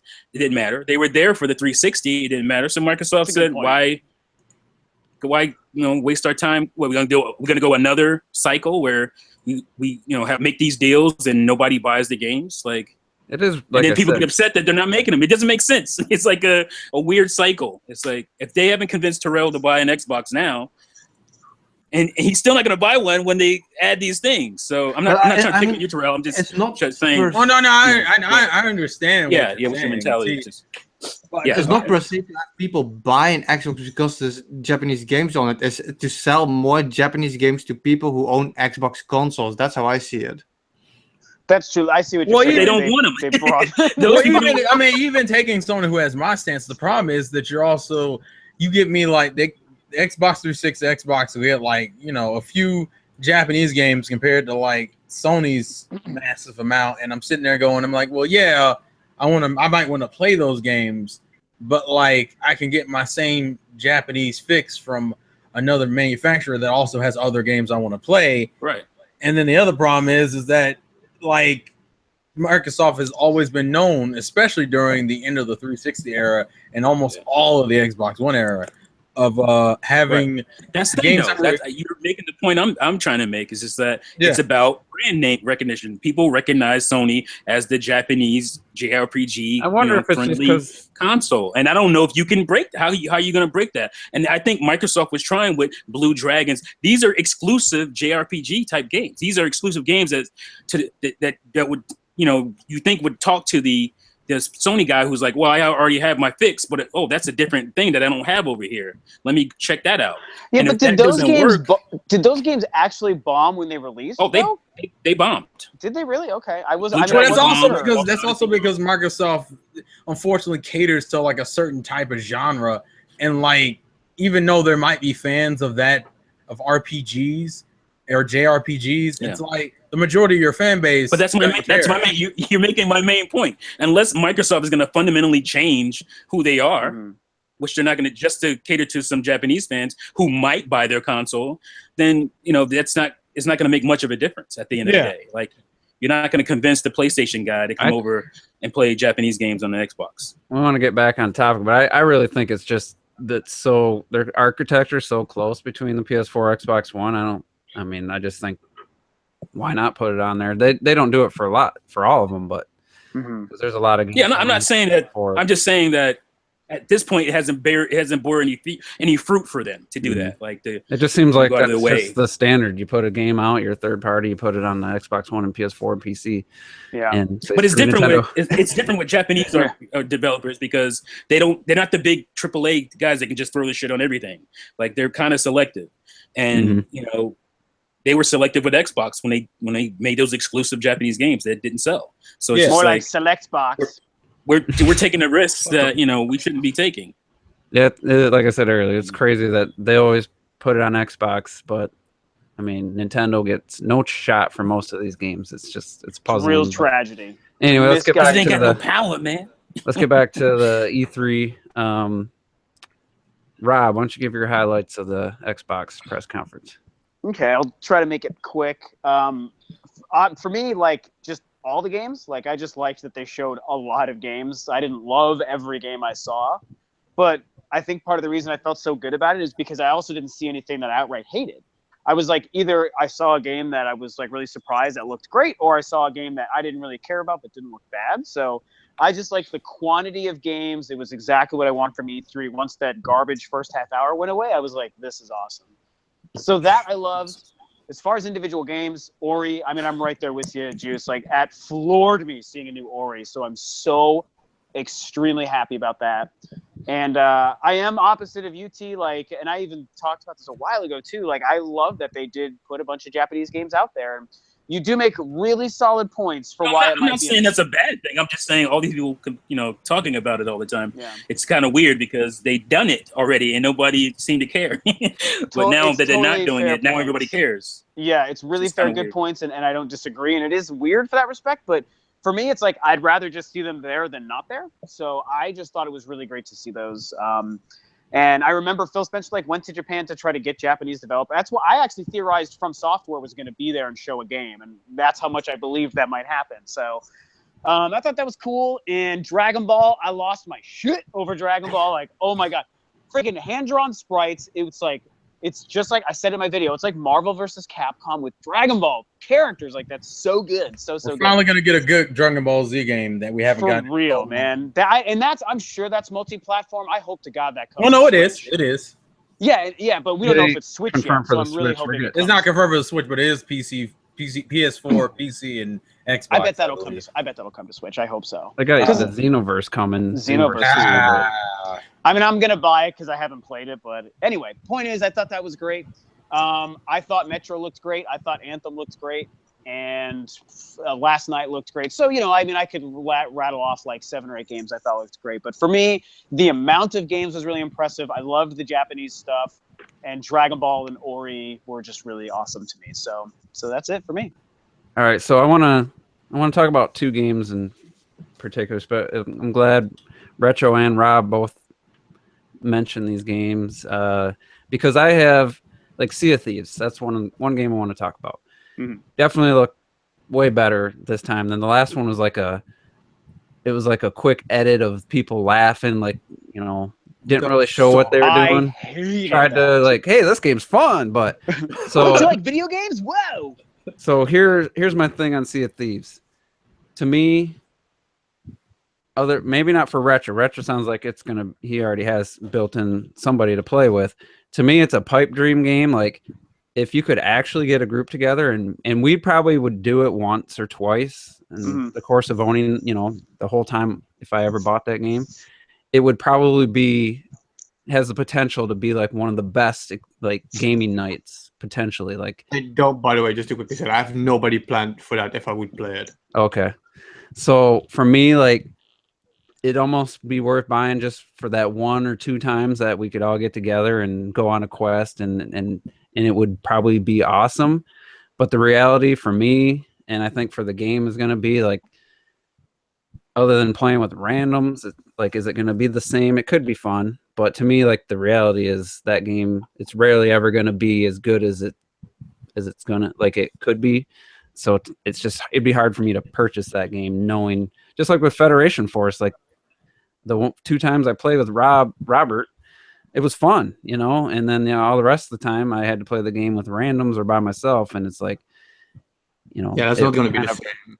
It kind of drove home for me, like co-op games just just aren't a thing that's a reality for me. You know, you think it would be easy to get a bunch of people together, play games, but it's just so hard, you know, with adults, with families and kids and stuff. You know, I got a lot of free time, but everyone else doesn't. So for me, the reality is not what they showed would probably be awesome, like I said, but I can't see myself actually that happening enough to like justify owning it. But I know for some people and like streamers and stuff, it might be like one of the best games for that type of person. For me, that will come down to if they make it really easy to just like connect with people to do like a mission or two, like in case, I just want to play for like an hour and a half, you know, by myself, but still get on with people and accomplish some stuff. If they make that kind of drop in, drop out thing pretty easy to do, that'll be huge.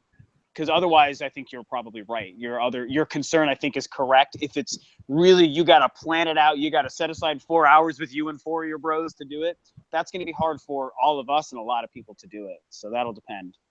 And I predict the game won't sell at all. Like, I think it'd be under 500,000 lifetime if it's lucky type of thing, which is unfortunate. I'm gonna have to say, yeah. So anybody else, any thoughts on Sea of Thieves? It's trash.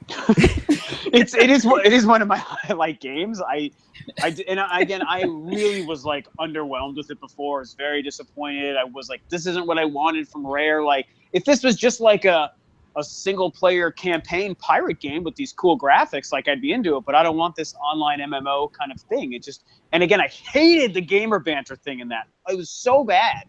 And so I was like really down on it. And then what they showed this year, I was like, wow, this all of a sudden looks really good. Like, it's basically convinced me, if the reviews stay solid, that it's actually a quality, fun experience. I've pretty much determined that I will pick it up. I think it looks really cool. The main thing they turned me around on it. The main thing for me is still that they showed better stuff and looked better. Like I said, I'm really excited about it, but we still don't know anything about it. There's nothing around apart from what they show. We don't know what you do, how big it is, what you can do, the diversity, the variety. We actually still know nothing about it. Who knows if it's in the end it's still going to be what it is. Yeah, what's the last game that happened with was No Man's Sky. Oh, man. That was the last game that gave me that feel. Every time they showed it, I was still like, okay, what's happening? I don't really understand what's going on here. What's the long term, like, they said there was like an island for your loot and stuff, but what are you not coming out till early? This is the reason why I didn't understand. Because I personally looked at that footage and went, I still don't really get the hype for it. The other thing, it's an exclusive. It's an actual exclusive for Xbox. Well, yeah, and the other thing, the fact that it's not coming out until 2018, so it got delayed again. And they need to really make that the first cross-platform with Windows 10 and Xbox. That has to be cross-platform. It might be the easiest way for that community to thrive is if they do that. Because you can't just have Windows 10, like 1,000 people buy it on Windows 10 and then no one's ever playing it online at the same time. Like that's got to be a cross-platform game. Well, if you're going to make Minecraft on Switch cross-platform, I think they'll be able to do that. They better do that. Yeah. If they can do that with other consoles. Because the PC market, that's something a lot of PC gamers type of games like they really get into, like having the co-op and chatting and really getting into it and getting into their characters. And let's be honest, the only reason people even cared about this game because Rare. Yeah, that's the only reason people even cared. And then we saw it. For me, I was like, meh. And then see it again. I'm not a fan of the art style. Like, it reminds me of that's another thing. Galleon on Xbox, the original Xbox. Like, it reminds me so much of that game. For you Xbox fans out there, Galleon, I think that was an exclusive too for Xbox that didn't sell. It was supposed to be on GameCube, but I think that didn't happen. But yeah, like it just seems meh to me. Like I'm not seeing the there with this game yet. So maybe in the future. Same. Yeah, that's a good point bringing up. We still really don't know what's the end goal. What are you gaining every time you do a mission? Yeah, is there like an actual like story kind of campaign you're working through with people, or is it just like random upgrading your characters. I mean, Yeah, And what are they other- called in MMOs? Raids? Is it just like raids kind of Raids. thing, stuff like that? Yeah, you it's know? raids. quests. Yeah. I was gonna say, ironically enough, there's another game that was shown in the Ubisoft press conference that gave me the same feeling. But I'll wait until we get there before I go into that. I think I know what you're All talking right, so I guess the other big game that was mentioned was Anthem, which I was so happy to hear Rob point out the fake voice chat. Oh, dude. They sound so fucking bored, by the way. I my God, wasn't did you see sure that in if my that video? was in-game, like, hey, they hired voice actors, so your characters gonna be talking constantly. Then I'm like, are they trying to sell us on this is the players talking And to I each thought other? the Like, same thing at first. I was like, why aren't they just voice acting? Instead, it's like, no, get the loot, bro. they're acting like there are those people. Like, no one get does that Out of my life. except At for first, I thought that it was actually in game, and then they said, "What was this? Oh yeah, something like, hey, About there's this XP. game here. Yeah, we'll do it later when Kim comes." I was like, "Wait, what game talks like that? How does Yeah, this he was like, happen?" oh, he needs the XP, LOL. Like, and I'm about. like, that's so misrepresenting. No, Cringe. You can say cringe for that one. That's, Yeah. and it's like I get why they do it. Like Assassin's Creed demo has the character talking to himself. That's one, I hate that. Even though in Tomb Raider does it, it's still there's so many times in games now where the characters are talking to themselves. So I wasn't sure if that's what was happening, and it definitely distracts. You know what it reminds me? What? It reminds me of that kid at E3 rubbing that fake animal in Connectimals. And he's like, he's like if the animal was hugging him or tickling him back. It's like, bet. Can we not bring that back up? That's what I every time I see something like that, it reminds me of that kid I blocked that out getting of my fake memory. rubbed I'm by so that little sad. tiger. I'm saddened by that image. See, But I'm anyway, sad now. Thank you. See, I appreciate It that. just seems so fake. It was just like, ugh. I need to so rewatch the Anthem trailer on mute Jesus. because Yeah. it was probably one of the best looking game worlds I'd seen in a long time. Like for that style, for more realistic looking. yeah.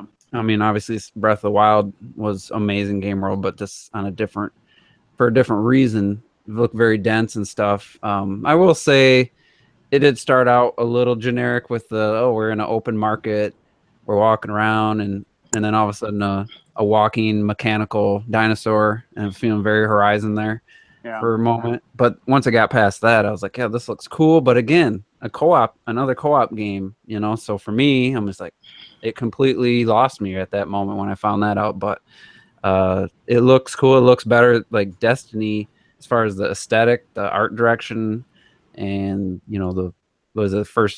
Destiny's first person. This was third person. Yeah. To me, this looked way more interesting visually. So Yeah, and even I agree. I'm a Destiny fan, but I totally agree.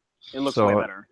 It's sci-fi, but also had a dense jungle-looking setting. It looks like Pandora from Avatar, kind something of. like that. And I mean, it looks cool. Probably not a game I'll ever play because of the co-op. What you say because of the co-op thing? I mean, to me, it felt, looked, and played kinda in the co-op aspect like Xenoblade X. I don't think you need to co-op it. I think it is perfectly fine by yourself. And that's a good question. If it can be played both ways, it's a huge win. Mm-hmm. I mean, it's huge if there's a good reason to play through it by yourself or with people, like Xenoblade hope style. so. Like you said, that'd be freaking awesome. That'd be. It looks like there's almost like a quest thing, like a rating thing. Like, hey, Yeah. we'll wait till Kim joins us. And Yeah, and if you're getting loot and she's like, oh, cool, I got the Jar's Revenge gun or whatever it's called. That's a very Destiny speak kind of thing. That's kind of how you play through Destiny, which relies on other people. And so it does kind of make me feel like it won't really have much single player opportunity, but we still don't know. Maybe we can get lucky with that one. And that'll be an interesting game to see how it runs on the original Xbox, because that was obviously Xbox One X. We got to find a shorter term. The X, that was definitely X footage. The XOX. The X, yeah. XOX. So it'd be interesting to see what the difference will be on a game like that, and running on the old hardware. So anybody got anything else to say about Anthem, and then we'll do our grades, and then we'll move on because we've been on this quite a while. But anyone want to say anything else about dope Anthem? as fuck.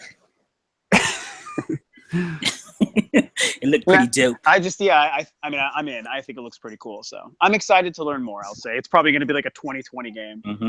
Yeah, or it could be the watchdog effect too. You know, you never know with these Jesus. companies. So true. Damn bullshit. it. No juice. So and watching I TV. just want to tell you, Rob, that that Metro is bullshit like a mother. Oh, sure. Yeah, I 'Cause mean, they do yeah, it. They do it all the time. Yeah. I Yeah. I have both Metro games. I played them both. Yeah, They're supposed to be really They're good, okay. though. Yeah, they're supposed to be pretty good games, no? they're was- good games, but that was initially one they of my tend low, to. Yeah, go ahead. Sorry, I was I think we gonna have a say delay or something here. I had that as one of my low points, but I didn't want to get into it just because I understand they want to show you what this game's going to look like and give you a feel for it. But I just, when I visualize a controller in my hand when I'm watching something that looks like gameplay, And you can tell when it's not. and the camera's constantly, Yeah. oh, I'm climbing the ladder. Also, I'm looking and kicking something that's jumping. Like, Yeah. what do you press? Is that a button press, or was that an automatic thing like kind of in Resident Evil? Sometimes Use asking the hard questions. And I'm just like, don't fake the shit. Like, just say, hey, this is what the environment's gonna look like. This is what we're going for. This is the mood. It's technically it's not fake. Like I don't know which video it is. I'm playing Metro, I think last light in a recent video, maybe So the final game somewhere in might my last end 10 up videos. like that. Yeah, you see there's a scene. I just want to say there's a scene in it where like this creature comes and I'm on like a little train trolley thing and he comes up and he does stuff and I'm interacting with it, but it's like 10% of the time. You know, it's just like, Yeah. and that's what that scene was to me. Like It was a just More like kind of one of QTE those- stuff. Yeah. Yeah, one of those semi-cut scenes that happen Yeah. in those games. So that whole concept, especially when you apply it to like that game, it's an interesting discussion because I have strong feelings on both sides of it because I absolutely hate the lying BS of like, oh yeah, we totally think you're gonna fall for this. Like this is actually like us playing the game. And I hate that because I can sniff it out too. And it's like, don't lie about it. Just show us the game. This is why Nintendo's great because they don't do that kind of garbage. And I do hate it. But at the same time, I think over the last few years, we've, at least myself, I've started to see evidence of games that will do that, but it doesn't end up being a real lie. Like the best example that really turned me to this in the last year was Doom. Mhm. Because Doom's first gameplay reveal was so amazing. And I was like, that was incredible, but I don't believe it. That was obviously fake. But when the game came out, it actually did look and play just like that. And I was It like, makes wow, me we wonder if might that actually really- be there. That might have actually been gameplay now that we've seen the final product, though. That's a good point. I mean, it could have been, actually. You're right. So it's like, I hate it. No, like I'm saying it is gameplay, but I'm saying you're not in control. the game. Well, but feels- in Doom, you would think just looking at it. But Doom was a good example where it looked so crazy. I was like, it's like there's no way you're doing that. But then, as Juice can attest, that is what you do. Like, yeah, that's it. they really delivered on that promise. And like, so I'm starting to realize that, I hate it when I see it, but I believe a lot of games nowadays can still maybe pull off what they're showing. So I'm not as critical until I see. And Watch Dogs is a good example of the opposite, where they did fuck it up and they did lie about it. So we've seen examples of both, That's true. So I'm in But middle ground. Doom, with it. I would say, is the exception, not the rule. Doom is Right now, that's true. Definitely I agree with you. That's they did that with definitely- Bioshock Infinite too. Like that wasn't the game. Oh my gosh, that was huge. That was completely fake, and he Yeah. even admitted it. Like, but they delayed it till they made it happen. What they showed in that trailer. So, but anyway, let's give our grades and move on. So I'm gonna give it a C overall. There was a few games that really got me excited. They showed a lot of games, but just not a ton of games that really got me, that were really interesting to me. Like, the Shadow of War, not interesting. Life is Strange, not interesting. Oh, I forgot they spent time on that. Yeah. And so there was just if you a lot are, you of, can get it. What'd you- I said if you are interested, you can get it on your PC. Yeah. But just there's a lot of games that just not really speaking to me. So, and I do appreciate they didn't do a lot of talking, but State of Decay 2 trailer went on way too long. There's just some times where it just dragged for me, and it felt a little bloated overall. So I give it a C plus. Somewhere around there. It wasn't their worst by far. I wouldn't say it was their best, but it's their best in the last few years for me. And I think I've given them a D the last 2 years. So Moving on up. all right, why don't you go to Retro Death? What grade would you give Microsoft? Before I give it a grade, I would just want to, because nobody mentioned and talked about it, so without going into it, my third game that I really liked was Ashen. That game looked amazing. I feel that was one of the games they said was an actual Xbox console exclusive.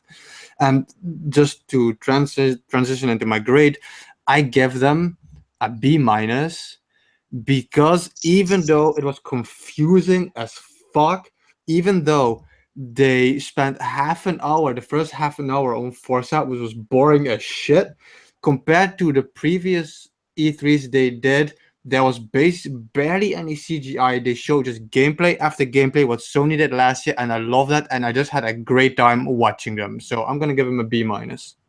Nice. All right. Let's go to T. D plus, C minus maybe. Damn. Like, all right, are you gonna buy an Xbox One retro? Let's just say I still have a PC and a PS4 to get, so no way. Are you gonna Are you gonna buy an Xbox One, Terrell? I think I already know the answer. Fuck no!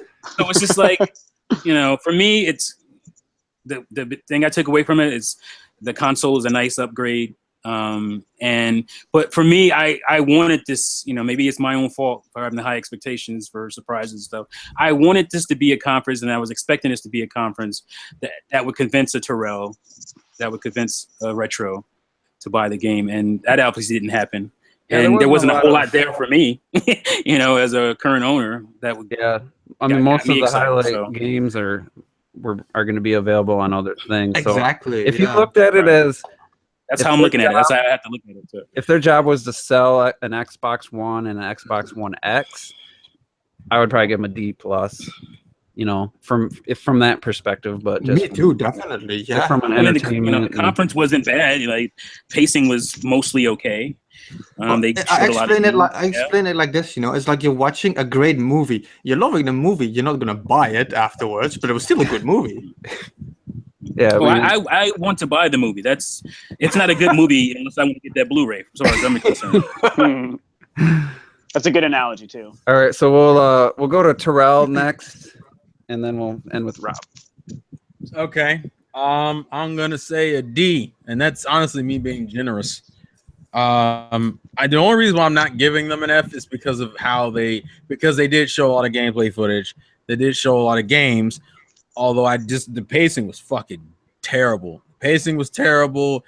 I can't see anybody being that intrigued by the Xbox One X, considering they barely spent any time on it. Some of the trailers dragged like hell. It was just a lot. It felt like there was a lot of fucking padding. This thing did not need to be an hour and a half, borderlining 2 hours long. And even and then at dog wiping his ass on the carpet.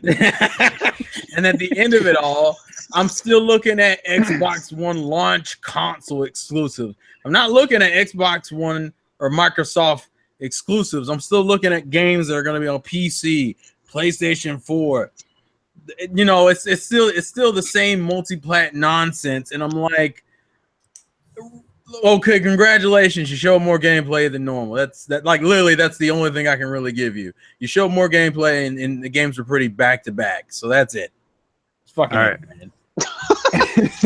Rob, go ahead. Oh man, it's so funny how we're all like on so many different spectrums, like specifically on this one too. It's really all over funny. the place. Yeah. So I really liked it, and I'm okay with y'all can pour me some haterade. I'm totally okay with that. I really liked it. Obviously, there was things I don't like. That first half hour being so bad was definitely tough, but I don't know. I think there's probably two reasons why I might feel so good about it. Is one, I actually went in with I don't want to say low expectations, but not super high, because they were so questionable with like, does Microsoft even care about video games and gamers anymore, and do they even want to do this Xbox thing or just not? And so I kind of expected them to really just fumble through it, and to me they didn't.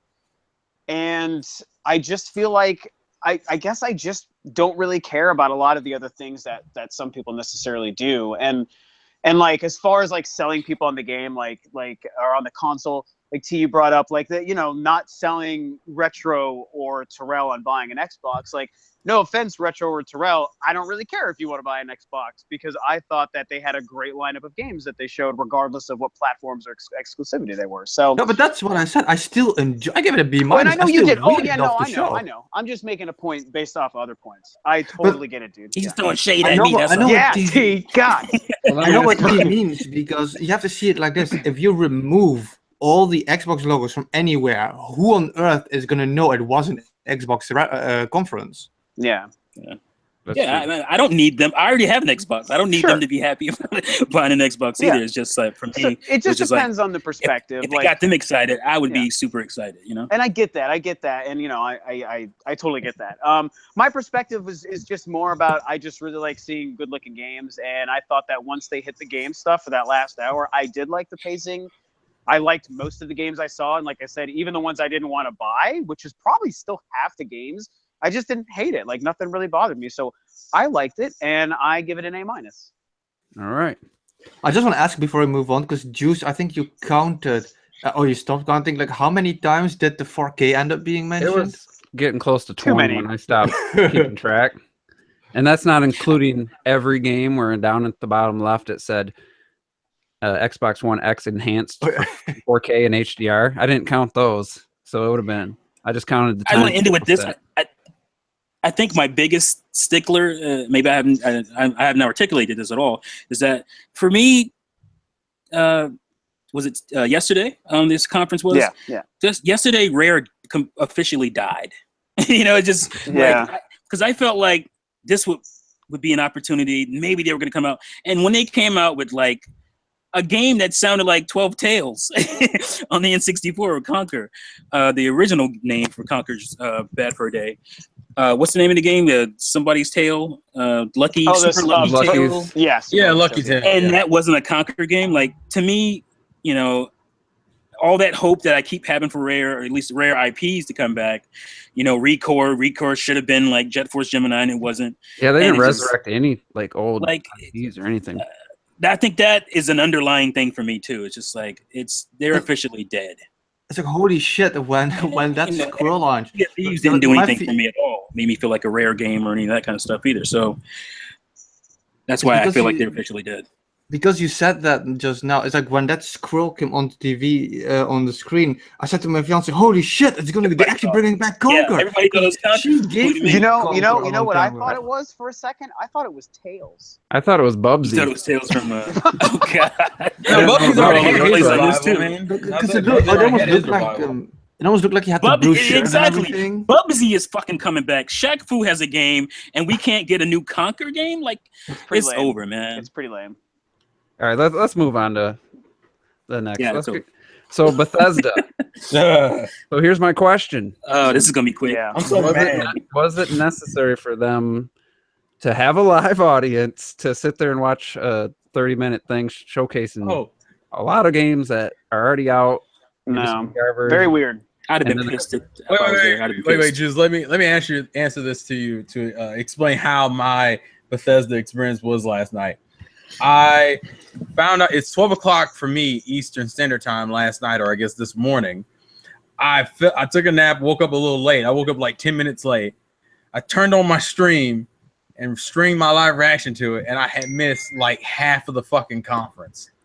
And then to proceed and realized it was only like 30 to 40 minutes long, and went, why the fuck did I wake up for this? I woke up for it too. I was so mad, dude. And then it kept messing up on it was either IGN's or yes, it kept yes. replaying, so I had to watch it had to switch to a different one. But It wasn't even fucking worth it, dude, at all. like I don't even have a grade for it because I mean I let other people talk, but it just guy comes out and he talks for a little bit and then they just group together. It's like a digital event and then he comes out and then it was over. Like and they show Skyrim and they don't even break down what's new, what content or is all the DLC. Like they They just left it up to the trailer they and did the a press Joy-Con. release afterwards detailing all this awesome stuff. Why the fuck wasn't that in this presentation? Why didn't you detail what Nintendo fans can look forward to with Skyrim on the Switch? Like I gave and hey, ironically enough, Bethesda was the first company to mention Man. the Switch in their conference. I'm surprised. Yeah, I couldn't believe it. I thought it was going to be Ubisoft. Which Yeah, they were. They did bring it up later. Actually, Ubisoft had the most Switch support so far. Yeah. So my point is, other than the I thought there was 2 games. I mean, Skyrim trailer was nice, but like I said, it didn't detail anything. Evil Within 2 or whatever looked like it was a really cool trailer, and Wolfenstein looked like it could be the next Doom type of experience. So, It really did. I agree with that, actually. Yeah. so I mean, that was cool, but to me, like, it was a well put together little thing, but with the VR games and the stupid mobile game for I was actually finishing recording my darn Microsoft video because I had so little time between work and Bethesda. I missed the first 10 minutes. Oh, you missed the card game. Yeah, the You card missed game the and stupid VR VR stuff. shit. Card game, man. And that's why amazing. I didn't even know at first if there was even a live audience. I was like, what is this? Like, I was really confused, and I texted you guys and you told me what was happening. And I feel like if it would have maybe went over well if they didn't try to do it with a live audience and just said, we're going to do this. Let's just make it like what Nintendo does. That probably would have come across a little bit easier for people. Imagine the people sitting there. Like, that had to have been weird. I think those were fans because there's fans attending E3. I don't think that was a press event. It probably wasn't. Yeah. Because they were just standing there like it was like a concert, And I that was think so. I'd have been pissed off if I was a fan. Yeah. I think like the only 2 games people were really happy about was the Evil Within 2 and then the new Wolfenstein game, right? Yeah, those were like real games, and I am super jazzed for Skyrim, man. I love Skyrim. I can't wait to play it on my Switch. I did not expect Joy-Con motion support, so I'm really excited. Surprised on that one. That was super cool, and I just if they just didn't do it live, and I forget the guy who does that stuff for Bethesda. I actually really like him. I can't remember his name though. And he seemed really like he didn't want to be there. I don't know if you guys felt that. Like, I only saw him at the very end, and it was really he didn't awkward. seem enthusiastic. Not at all. I feel like they did something that they didn't really believe in. Like, they didn't commit to what they were doing. So I feel like Bethesda was just confused, and maybe even that guy as well. God, what's his name? And Todd Howard wasn't there, and so that was all really weird. Hearing the press release afterwards for Skyrim, it's every expansion that's ever been out for Skyrim is on the Switch version. Really? Yeah. We're getting all the DLC.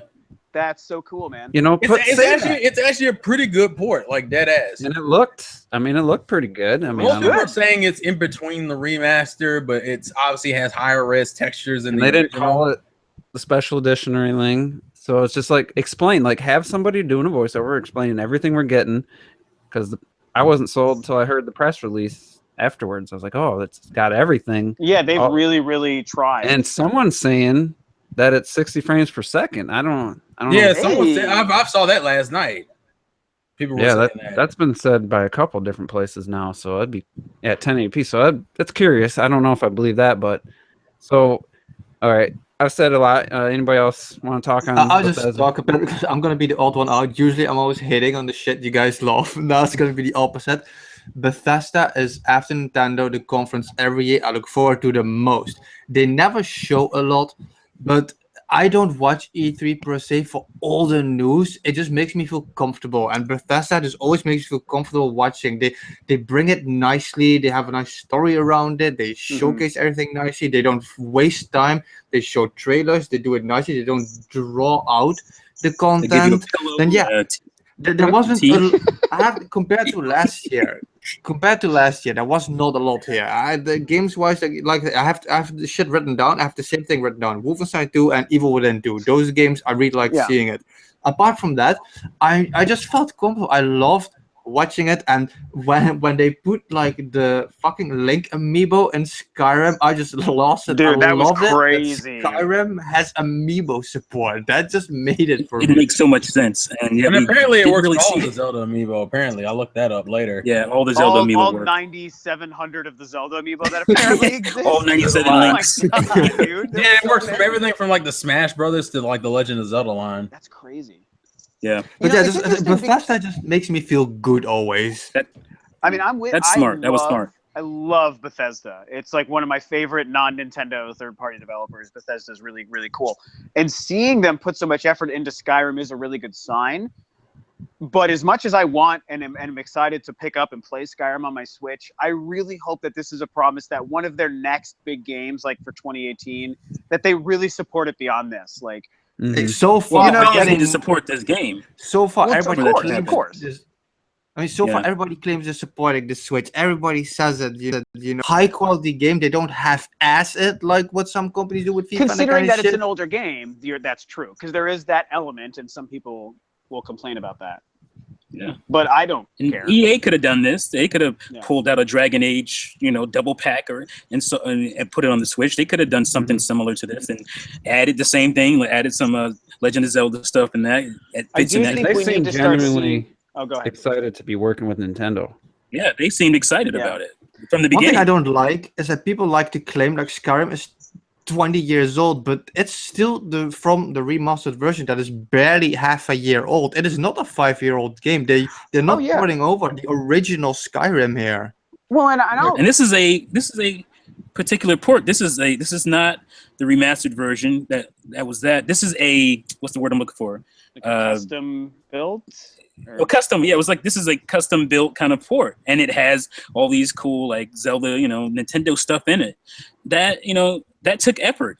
That's the reason it didn't come out at the same time as everybody else's. That was we said why it didn't come out at launch. Well, Breath of the Wild, like. And Breath of the Wild. That game, Skyrim doesn't want to go up against Breath of the Wild. Crushed. Yeah, they would have gotten crushed, and then Bethesda would be like, "Well, I guess their games won't sell on the Switch. See ya." Yeah, and that would have been like a EA thing. That was an EA move. Yeah. As long as when it gets closer and people get their hands on it, and there's not like major technical issues or something, I'm gonna buy the game now. Like after that press cool release, to hear, man. That's really cool. Finding out they have all the content in there. And the motion controls might be shitty, but at least they're trying. Trying goes a long way. I don't expect them to be crappy. I hope I expect them to be good. Well, you know what it reminds me of? Howard Sword did already. Yeah, it reminds me of when Todd Howard actually was talking about it, like before the Switch launched and all that. And if you remember, he talked about when Nintendo showed them a behind-the-scenes demo of the Switch back when it was still the NX. Oh yeah. And he said it was one of, if not the greatest demos I've ever seen. So I feel like something about that technology must have really clicked with him and with the Bethesda guys, that they were like, wow, we actually like this. We want to experiment with this technology. So they hopefully he didn't have to say that. He could have said what every PR move, everybody says, oh, this is a great console. We love to support it. He could have said, the standard thing, which would have been fine. But he didn't. He went above and beyond. I was blown away by it. So he's excited about it. So us Nintendo fans, us Switch owners, have to get him excited by going out and supporting this freaking game. Absolutely. And I'm already a Skyrim fan, it's weird because I'm there. This is my third time buying it, so I'm there. For me, it's gonna be new. I'm gonna be really curious to talk to you about it. It's an incredible game, but it's very different than a lot of other games like it. Yeah. All right, it's a lot of fun time. Basically, the thing that I took away from this, I think this proved to me the argument that I've been saying, that some people are like, well, Nintendo should show the digital event to a live audience, and maybe that would be better because they're gonna probably just show a bunch of new stuff for this year. But to me, it's like the live audience was completely unnecessary in this situation. And I didn't like that. And I feel like Nintendo, if they tried that, it would probably be similar. It'd be kind of weird. So that's my takeaway. And I don't really have. Well, it doesn't work because you gotta have applause moments. You're showing a lot of it's gonna be weird. It's gonna be disjointed. But even I think it was Xbox or EA, one of them. I think it was Xbox. They had all these awkward moments where people they say, "Oh, we're bringing this awesome news," and then they're waiting and nobody's clapping. No, it was EA. They're like, "Come on, it happens all the time." Yeah. And then there's times where the crowd erupted for things. I was like, "Really?" Backwards compatibility for original Xbox got the largest applause. I will say I'm actually really excited about that, though. I'm excited about it, but I didn't think it's pretty awesome. it'd be that exciting. Yeah.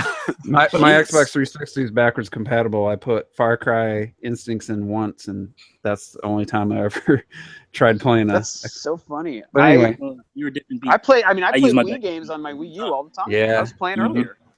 I kind of move on. I'm quick to move on to the next thing. So all right, let's go to Ubisoft, because they actually had a lot of stuff, and definitely for me, the negative was curse words are cool. You know, that whole let's swear because Can't that's get away cool. from it. And it's like, nah, you know, I'm someone who thinks swear words shouldn't even. You're an adult. Like, yeah, I don't think like we let's swear just on this quit podcast making all the words. One word be bad, and you know, like I think they should go away. But still, I hate when someone tries to. It feels forced, like they're just. We're gonna be cool. We're gonna swear, you know. Yeah. That's really 13-year-olds. the only thing that stood out to me as like a low point. And I was really surprised by the diversity and high quality of all the games they showed. I've never actually watched a Ubisoft press conference before, and other than Far Cry 5, to me, just- that Fort Fart. Far Cry 5 to me That just fucking Far Cry. is a joke. Like it just that series needs to die. But overall, I thought it was a really good show.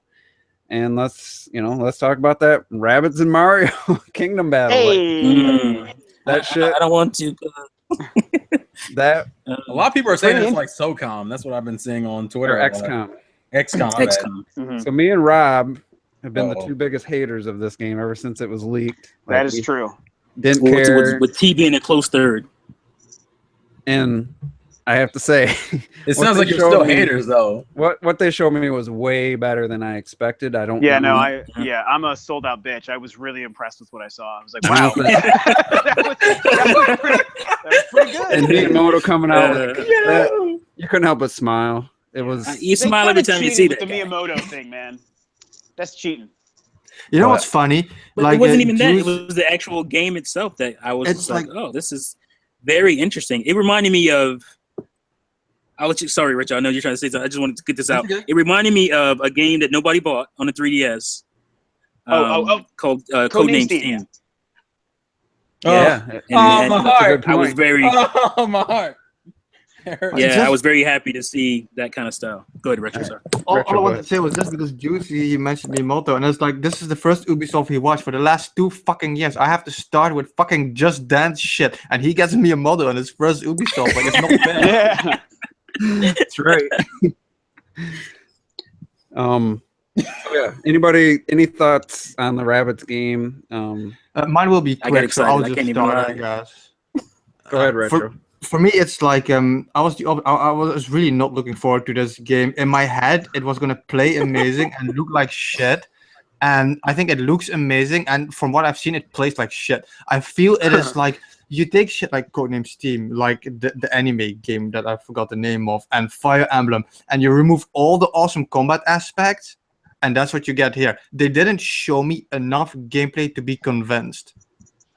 That's fair enough. I'm not quite sure how I'm going to feel about the combat system, Yeah, I need to see more of the combat personally.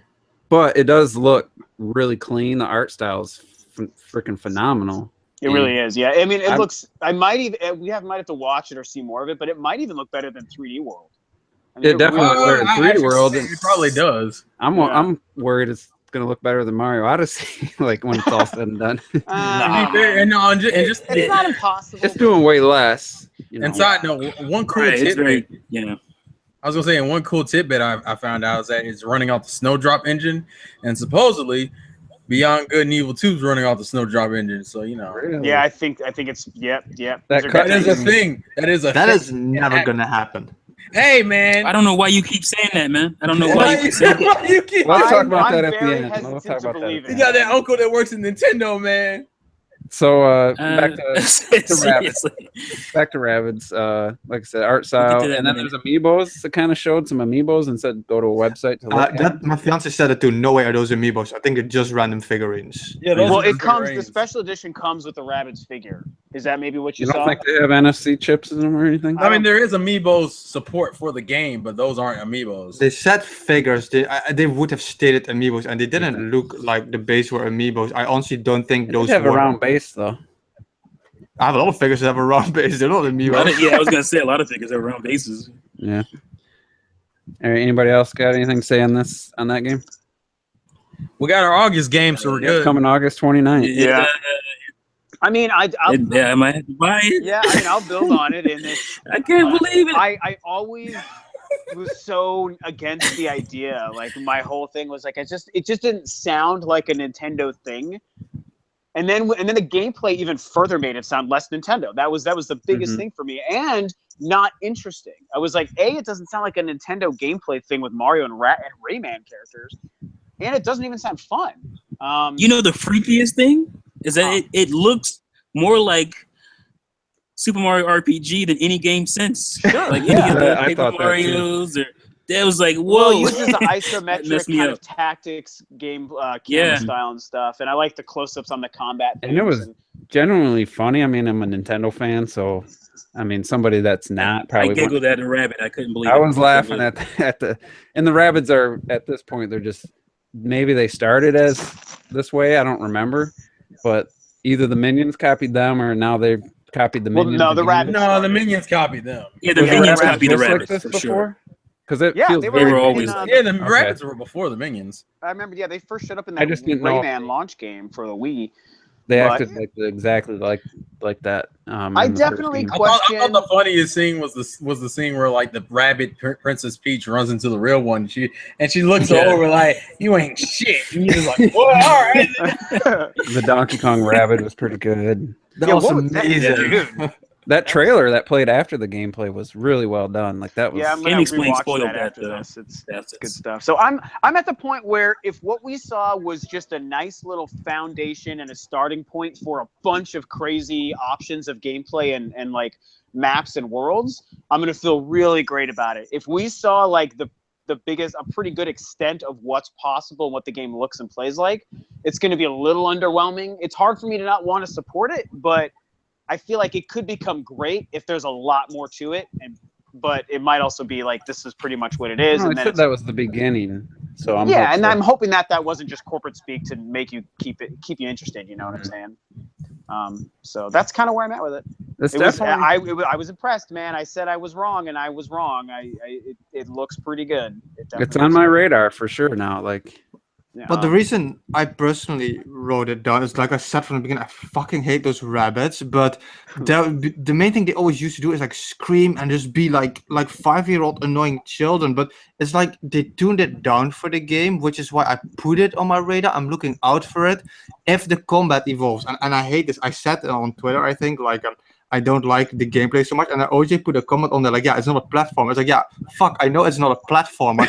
But I played games like Front Mission and games like Final Fantasy Tactics and Fire Emblem. It just did not have that quality in gameplay yet for me from what they showed. Yeah. I definitely, now It's that T true. said it, it's definitely got the code name Steam kind of shooting, get in position and shoot. That's what kinda. I saw that right away. I was like, holy crap. I'll tell you You what, got though. me, bastards. I still wish, if in a perfect world, I would still make this an action platformer, though. That's what I'd rather have this be. Like, it's just more my genre.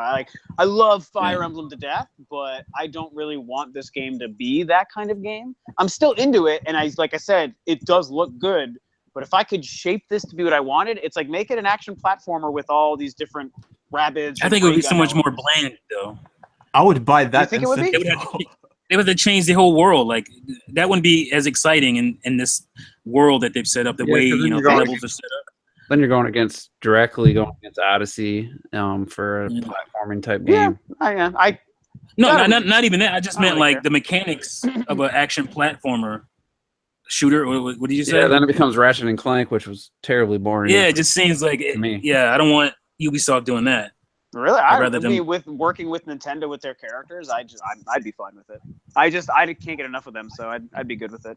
All right. But again, I'm still interested. Like I'm just saying, I would have almost preferred the other version. So The main thing I like about all of this, and they said it, is that they basically went to Ubisoft or something. They said, here's Mario, make something as long as it is not Mario, something you wouldn't expect. I love it. that's a good point. That actually is Yeah, the best that was part great. about it. And It can we really get is a- the best. Can we give a shout out to our comrade Me and Moto Robert? doesn't get enough credit for that. Can we give Robert some love because he's been excited for this? Yeah, game we got to from give day him a shout. one. Yeah, I was And we gonna haven't say, heard his reaction. I don't We've think been he's giving him seen it. shit the whole time. It's too bad he couldn't be here, man. He really should be. Yeah, he's in LA right now. He's checked into his hotel. He's got his badge. Hopefully, he's probably watching the Ubisoft, and I think we'll know when he does see that gameplay and trailer because I think he'll be. We gave him shit the whole Local time. man and, in Los he was right on Angeles this one, hotel I has think. exploded this evening.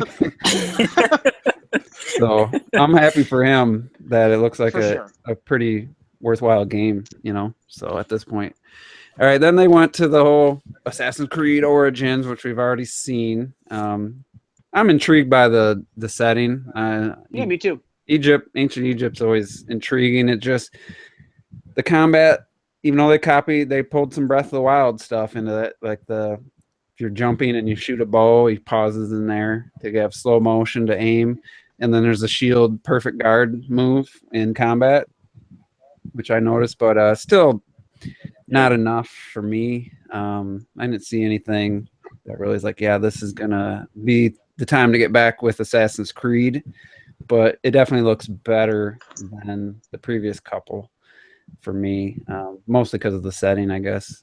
But yeah, I don't really have much else to say. I don't know if you guys have any thoughts on it. It's one of the first Assassin's Creed games I'm mildly interested in because of the setting, like you said. So I'm keeping an eye out for it, and I've tried Assassin's Creed too many times, man. I keep giving that damn series a shot, and it never works for me. And I might be an idiot again and give this one a shot. So I'm considering it because I love that setting. Looks great, man. I'm really into that. Was this a 2018 fall 20? Was that one of the fall 2018 titles? No, I think that's the 27. That's for this holiday. Okay. I believe. Yeah, it is. Yeah, Skull and Bones and Far Cry is early 2018. Skull and Bones was fall 2018. So yeah, the next game they showed was actually.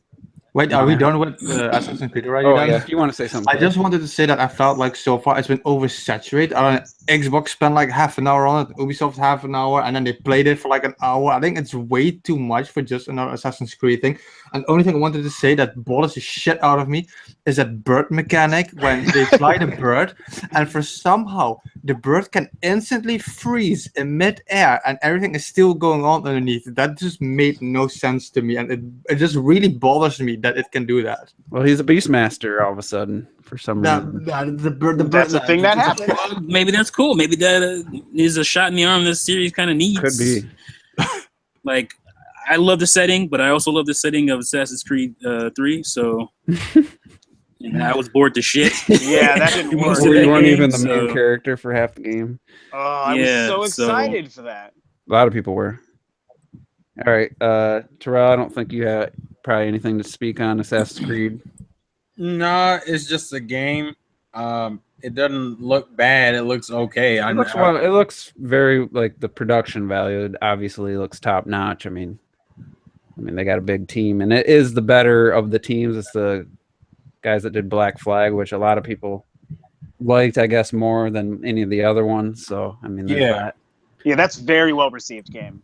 But for me, the surprise and actually the highlight, other than Miyamoto, was the next game, and I was giving it shit at first. I was like, seriously, they're making a sequel to that shitty racing game, The Crew?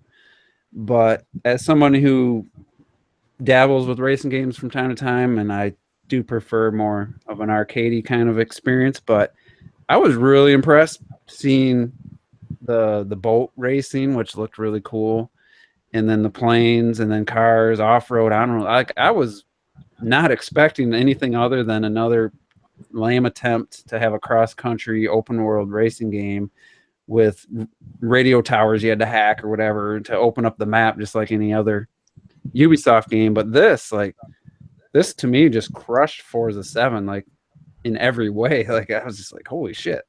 Just the boat, because we haven't had a really good water since Wave Race. Like there hasn't been anything on the water. So to me, it looked very interesting. Whether the controls and the actual feel of the game feels right with those different vehicles, I was really impressed by the end of it. And it was a very expensive looking trailer too. Like I think I said in the chat, I bet they spent more money making that trailer than the Mario and Rabbids game, the whole budget for that game, which is probably true.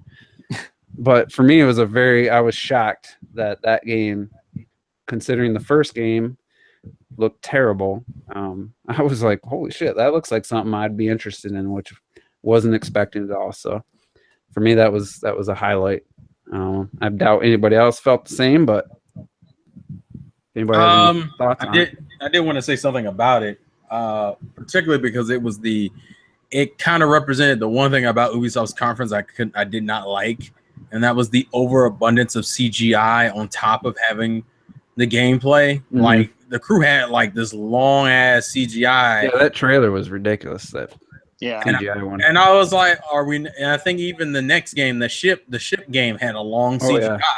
And I'm like, well, you got gameplay, so what do you need the long CGI trailer for?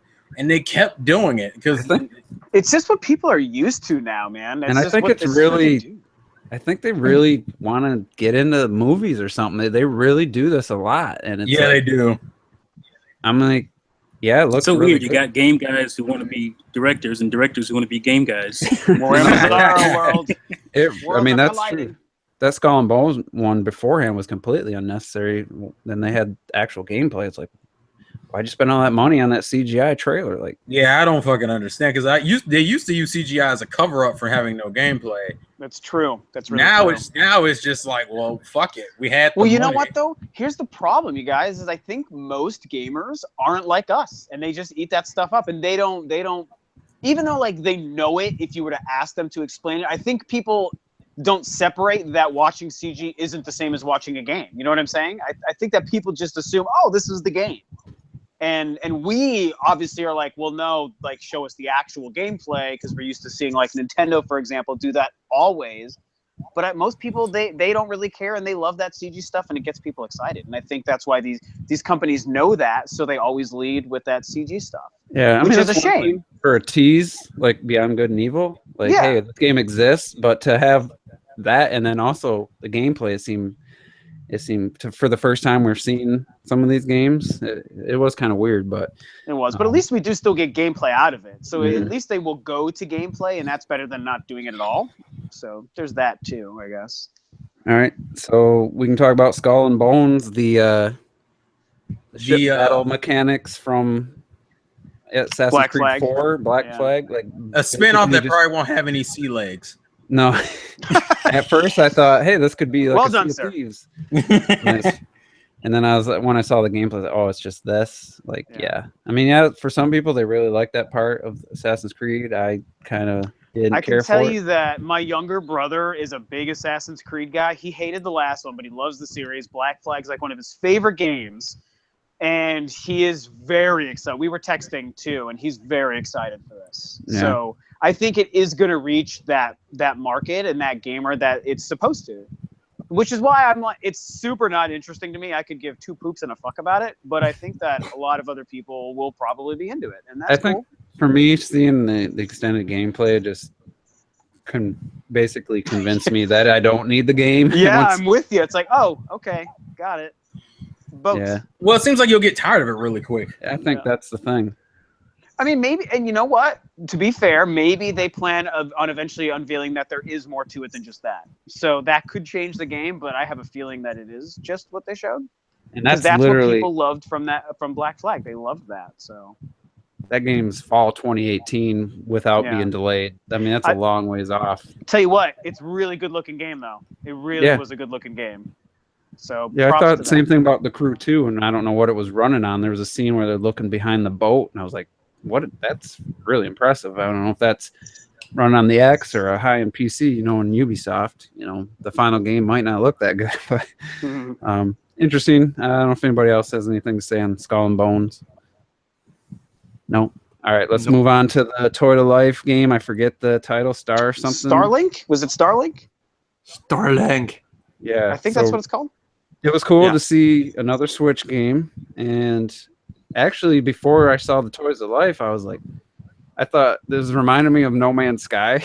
It was, honestly. Yeah, yeah, me too. And then I don't know what the gameplay is going to be, but it's interesting, and I like that it's coming to the Switch. I guess it's cool. I think it's like just a dog fighting sort of game, like a space maybe almost like not exactly, but almost like Star Fox, like how Star Fox is like, oh, you're just in a ship doing fighting and missions. They said something about, you know, kind of an open like galaxy or something that you're, and it showed a ship going from space to the planet, and hopefully, I mean, assume it's seamless in the game like that, but didn't see enough for me to really say anything. But I know Retro, you were probably you seem pretty excited about it. Yes.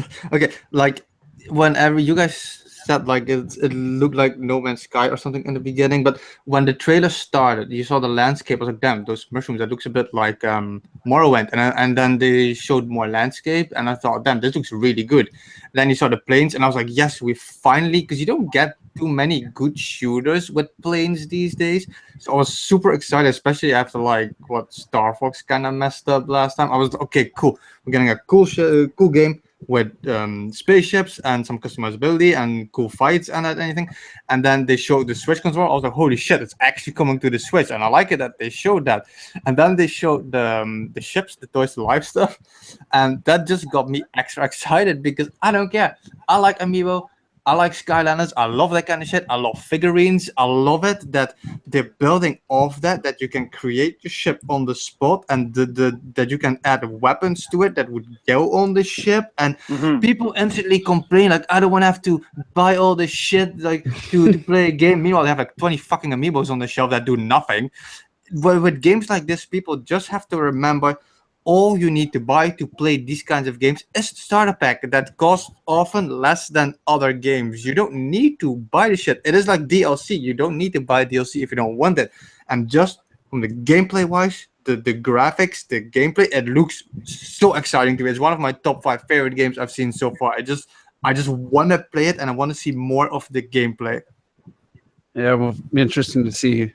At first, I thought it was going to be a Switch exclusive, and I'm like, damn, this looks good. Yeah. But there's no way that's Switch footage they're showing. But I think so. I think that looked like it could run on Switch. I'm rewatching it in 1080, not in a stream, and yeah, it's maybe I should look looking too. really sharp.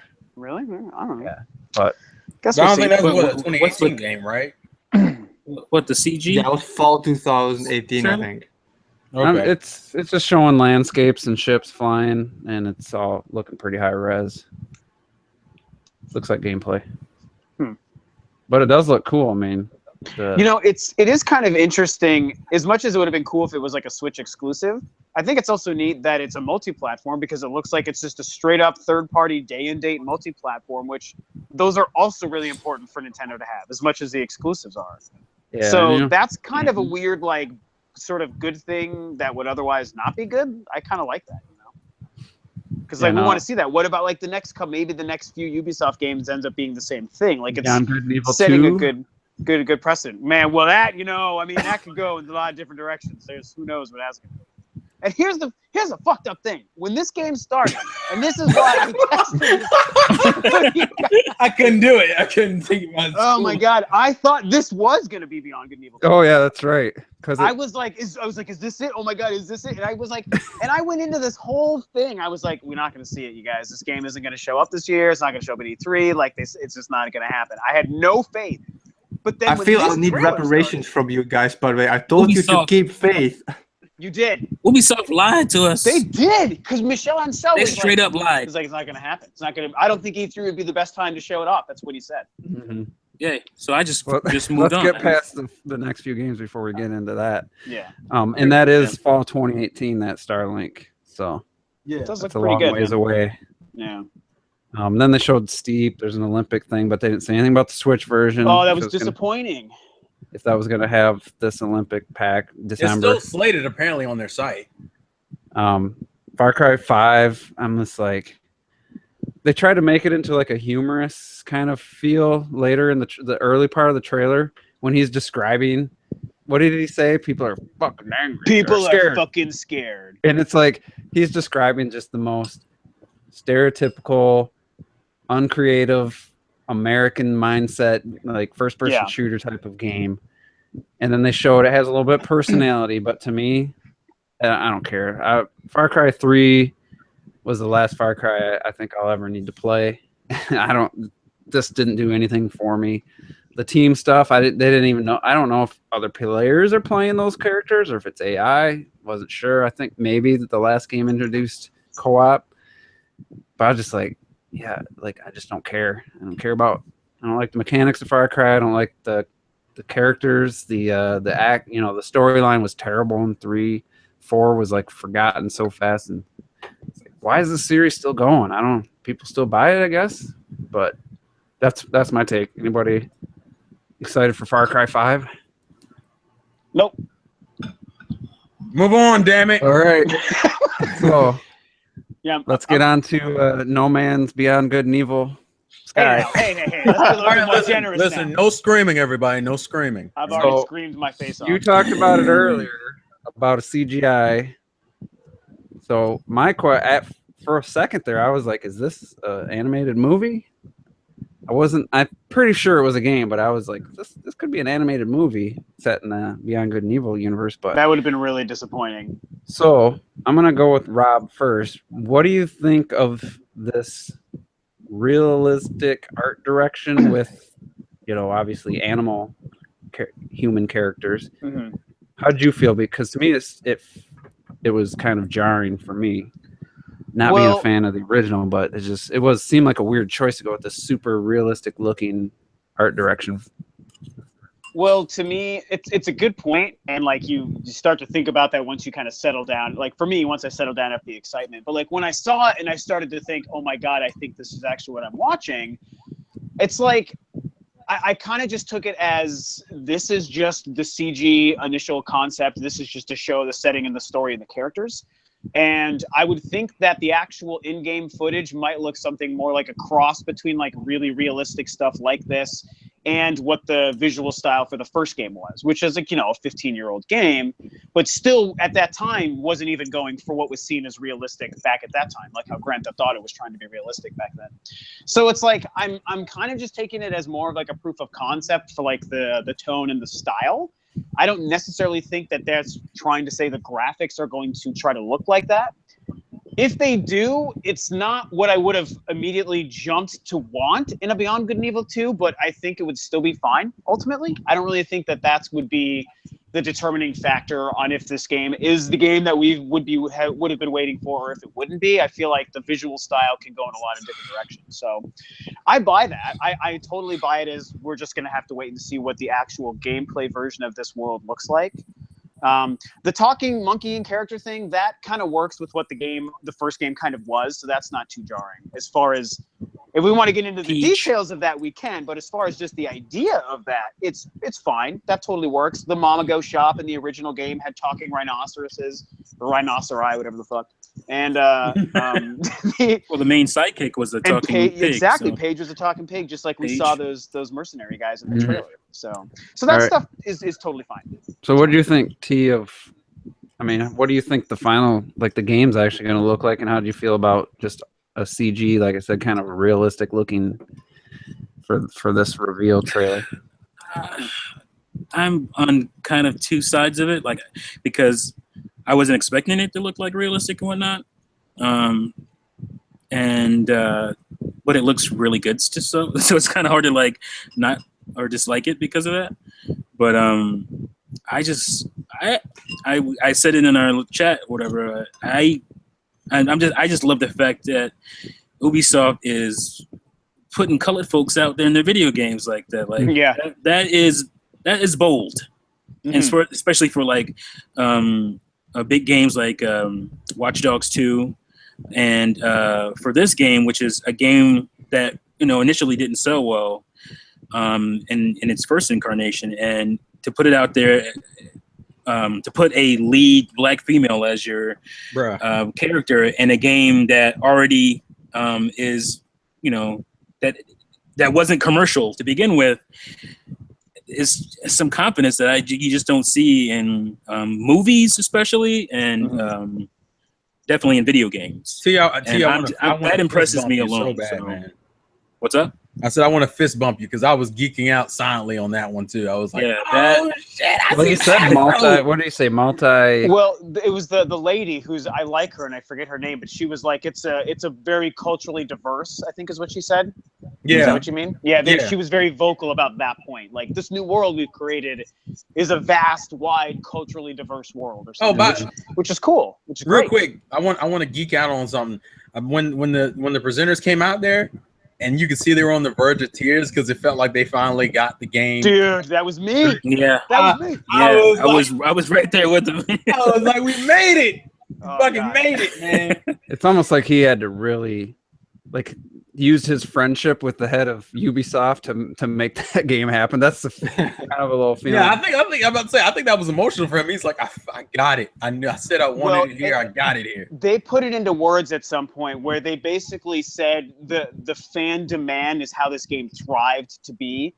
Like, and the fact that it got here after so many years and so many rumors and this and that and all these different little details. And the fact that for so long, they probably knew we're going to try to make this game, but they could never say it. And now they're like, we can finally just unload. They can just unburden themselves with here. It's happening. And I'm sure they're really proud of it and really happy. And as, you know, T and I have been fans for so long too, like, so I'm sure you can agree, like, it is a major relief to see it because it's just been that vaporware smokescreen. Is it ever going to be real or not kind of thing?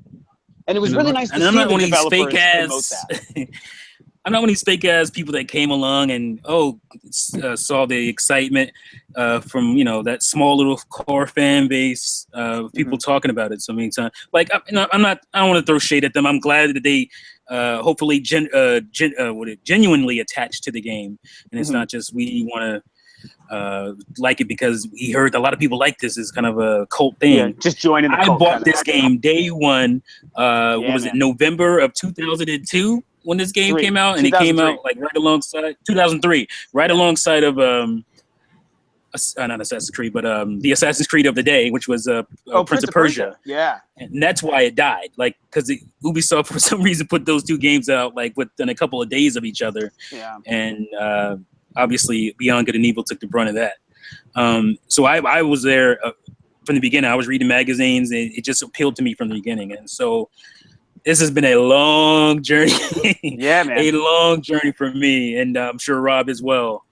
And I'm so happy. They deserve to be on that stage and like have those emotions about it. It's cool because you kind of see like real people being real. Like, you know, real people work really hard to make video games, and we're so critical of them. But also people put years and like blood and sweat into making them, and it's like, hey, you got a little bit of realism in that moment, and I thought that was pretty and cool. You can feel like if you played this game, maybe you don't feel it as much now because a lot of games have come out since, and there's you know, you're kind of jaded, especially these days. No pun intended. Some people, no pun intended.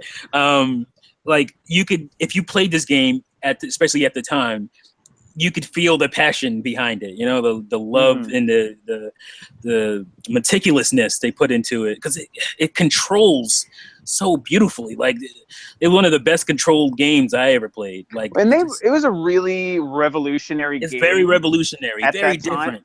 So I was talking with someone on Twitter who's a follower of mine about it. He was voicing some of his concerns and how, and it sounds like they're going to just do this open world thing and this and that with it now. Like, of course. And I was like, well, we don't know 100% yet. But my other thing is like, well, if you think about what that first game was in 2003, that was like the genesis. That was when open world games were becoming created. It was kind of an open world game. And it was very much trying to be an open world. Yeah, it was some of the first steps into open world was at that time when that game came out. So it's it's kind of always been that way. Anyway, go ahead. I'm sorry. Yeah, I didn't realize we're getting this close. Yeah, about to say we're like less than 30 minutes away from something. So yeah, I'm just gonna say. So let's just keep going and go through that. No, I was just gonna say I brought up the realistic art style, but actually, you know, I would watch a movie. Like, I thought it looked amazing, like beautiful CGI. Like, if more CGI animated movies look like that, I think that's a good thing. It just looked. It's kind of steampunkish. I like that. It's just, you know? I mean, the colors popped. It just looked really good. It almost reminded me of The Fifth Element in a couple spots. Very much, exactly. Yeah. Well, and again, that first game, that's what Hillis was like. This is like the 2017. Yeah, that's what Hillis was like. Yeah. And that's why when you talk about the visuals and like the fact that it's realistic and different, like part of the reason it's not jumping out as a problem yet is because to me it's like, well, maybe this is what the 15-year later version of that first game would just look like, kind of thing. So. And I just hope that they make, you know, someone said it's running on that same engine. Snowdrop.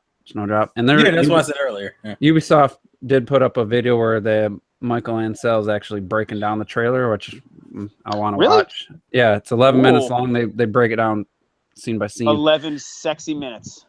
And you know, I'm interested, and I hope it's a game that's not gonna push visual so much that it it can't be on Switch or something, and It doesn't will be, have I think. too many of those CGIs of making the file size 80 gigs, type of thing. But Yeah, It will might. be, as in I feel it will not be on the Switch because it will be It'll probably be the biggest cart. too good looking. I don't know. It's probably a long ways off, but I feel like putting it on a Nintendo system would make sense, but we'll see. We can hope, man. So let's just give our grades and we'll get out of here. I got to eat something before Sony's press conference. So I'm going to give the Ubisoft a solid B+. Like I said, diverse games and all pretty high quality across the board, and delivered something fans have wanted forever. There was some new games, unexpected, like The Crew 2. Like, that's, if you're going to make a sequel to a game that wasn't great, then just like with Watch Dogs 2, it seemed like they're pretty good at making sequels. And so, yeah, B+ for me overall. And seeing the real passion of people, the guy who's the creative director of Rabbids sitting in the audience, he was like in tears when Miyamoto. Oh, there's already a meme running that's really funny on Twitter about it. Yeah, he looked like he was in tears. It's really adorable. So I like to see that people are really passionate. Same with the Beyond Good and Evil. So B+ for me. Terrell. B-. I think the only thing that brought it down really for me was the CGI trailers and the fact that I don't know, my little annoyance with Steep and the shallow Skull and Bones game, but other than that, I'm not gonna repeat everything. So yeah, B-. All right, Retro. For me, I have to, because we didn't grade it, and I have to give it to give perspective. Bethesda for me was a B+ because of how good it made me feel. Ubisoft, I'm giving them seriously a C+. There's this thing, like, you had all these fucking the Steep bullshit and the bullshit with the shippy thingies and the bullshit with more and it's only a C+.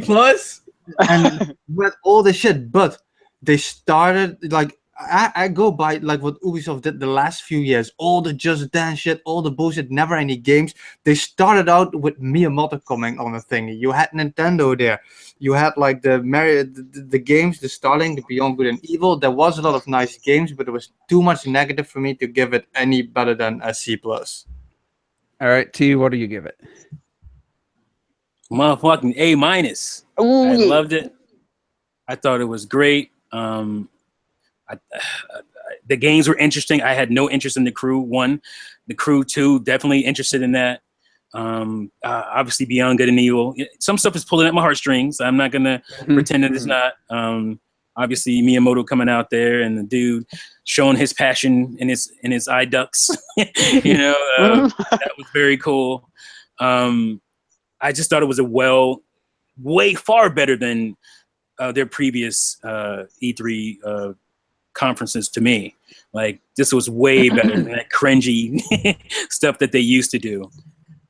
They got their act together as far as I'm concerned, and I enjoyed it. I just want to say, I think that is a thing about Ubisoft, the sequels. Juice, you touched on that, because Assassin's Creed 2 is way better than 1. Yeah. I thought it's another one. So maybe that's just a thing with Ubisoft. They get their shit together in the second one. So, and the reason I didn't give it an A-, like I said in the beginning, the whole curse word, let's swear and everything, like that, just to me that comes across as trying to be cool. And I think there was too much of that in the Good and Evil thing. I think it didn't need that. No, I actually agree. If there's one thing, place, man, did not care for that. So, Rob, yeah, there was no place for that in that game. Nope. What was your grade, Rob? So yeah, I'm also a sucker, just like you said, T. So I give it a solid A. To me, that is an A. It is the best conference I've seen so far. And yes, I'm using my Nintendo bias, and I'm definitely using my sappy Beyond Good and Evil 2 love as well for that. But that's okay. That's two huge games of their conference, and that's great stuff. They began and ended with those two games. I mean, come on.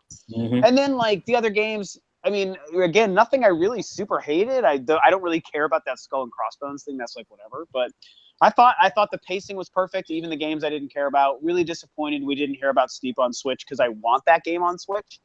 I've yet to buy it because I want to get it on Switch. So what the hell? Please talk about that. But I mean, come on, man. We got Miyamoto and Beyond Good and Evil 2. 15 years, dude. So that's an A. That's an A for me. Very happy. All right. So we still got Sony in a little bit.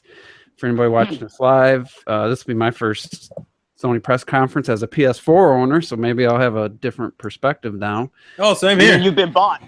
I'm hoping, so I'm really hoping that it's not just that.